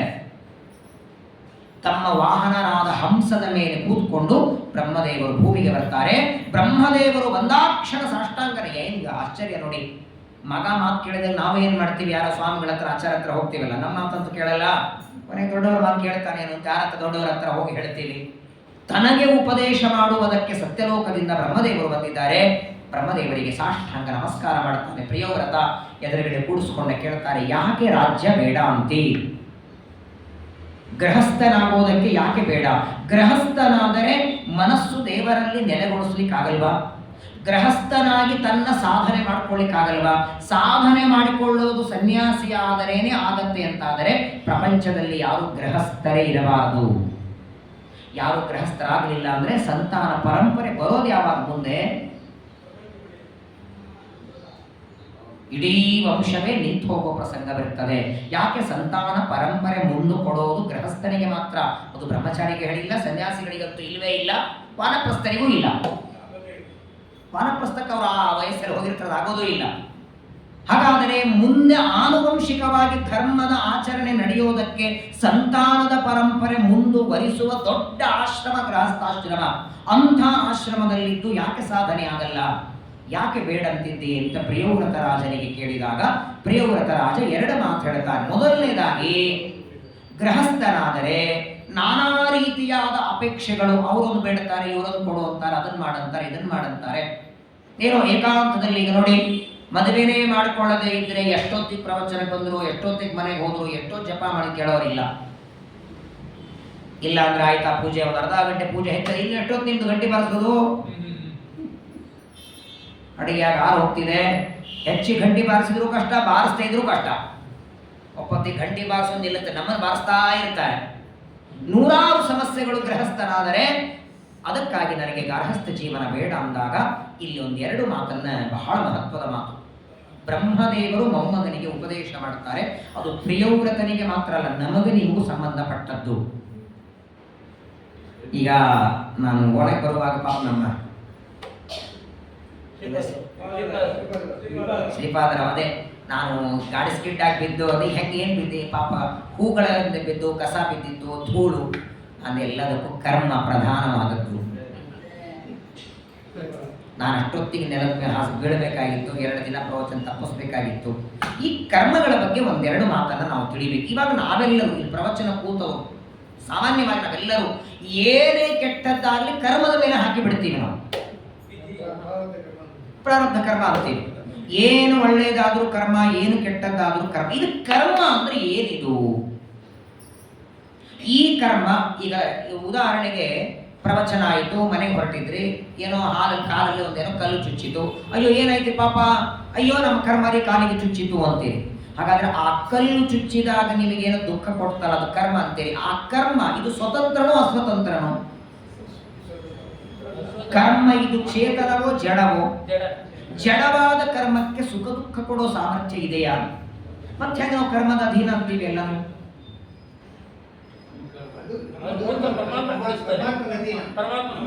ಹೇಳೋದೇನು?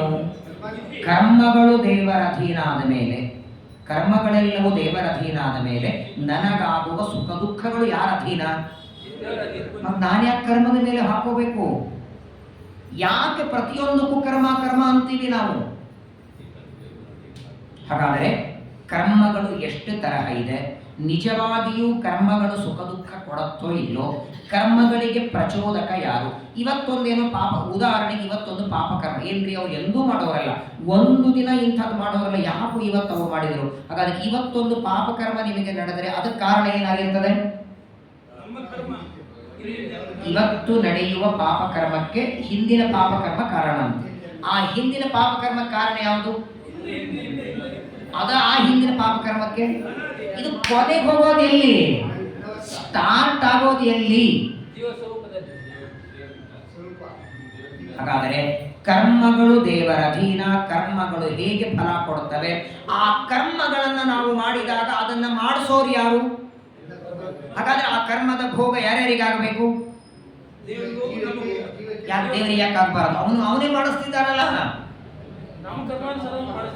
ನಮ್ಮ ಅಂದ್ರೆ ಏನ್ರಿ ಮತ್ತೆ? ನಿಮ್ದೇನು ಸ್ವತಂತ್ರನ? ಅದು ಅವನ ಅಧೀನ ಅಲ್ವಾ? ಅವನ ಅಧೀನ ಅವನದೇ ಆಯ್ತು, ನಿಮ್ದೆಲ್ಲ ಆಯ್ತು. ನಮ್ಮ ಕರ್ಮ ಏನೇನು ಬಂತದು ಅದೇ ನಮ್ಮ ಕರ್ಮ. ನಮ್ದು ಅಲ್ಲದೆ ಇದೆ, ನಮ್ದು ತಿಳ್ಕೊಂಡಿದೆ ನಮ್ಮ ಕರ್ಮ.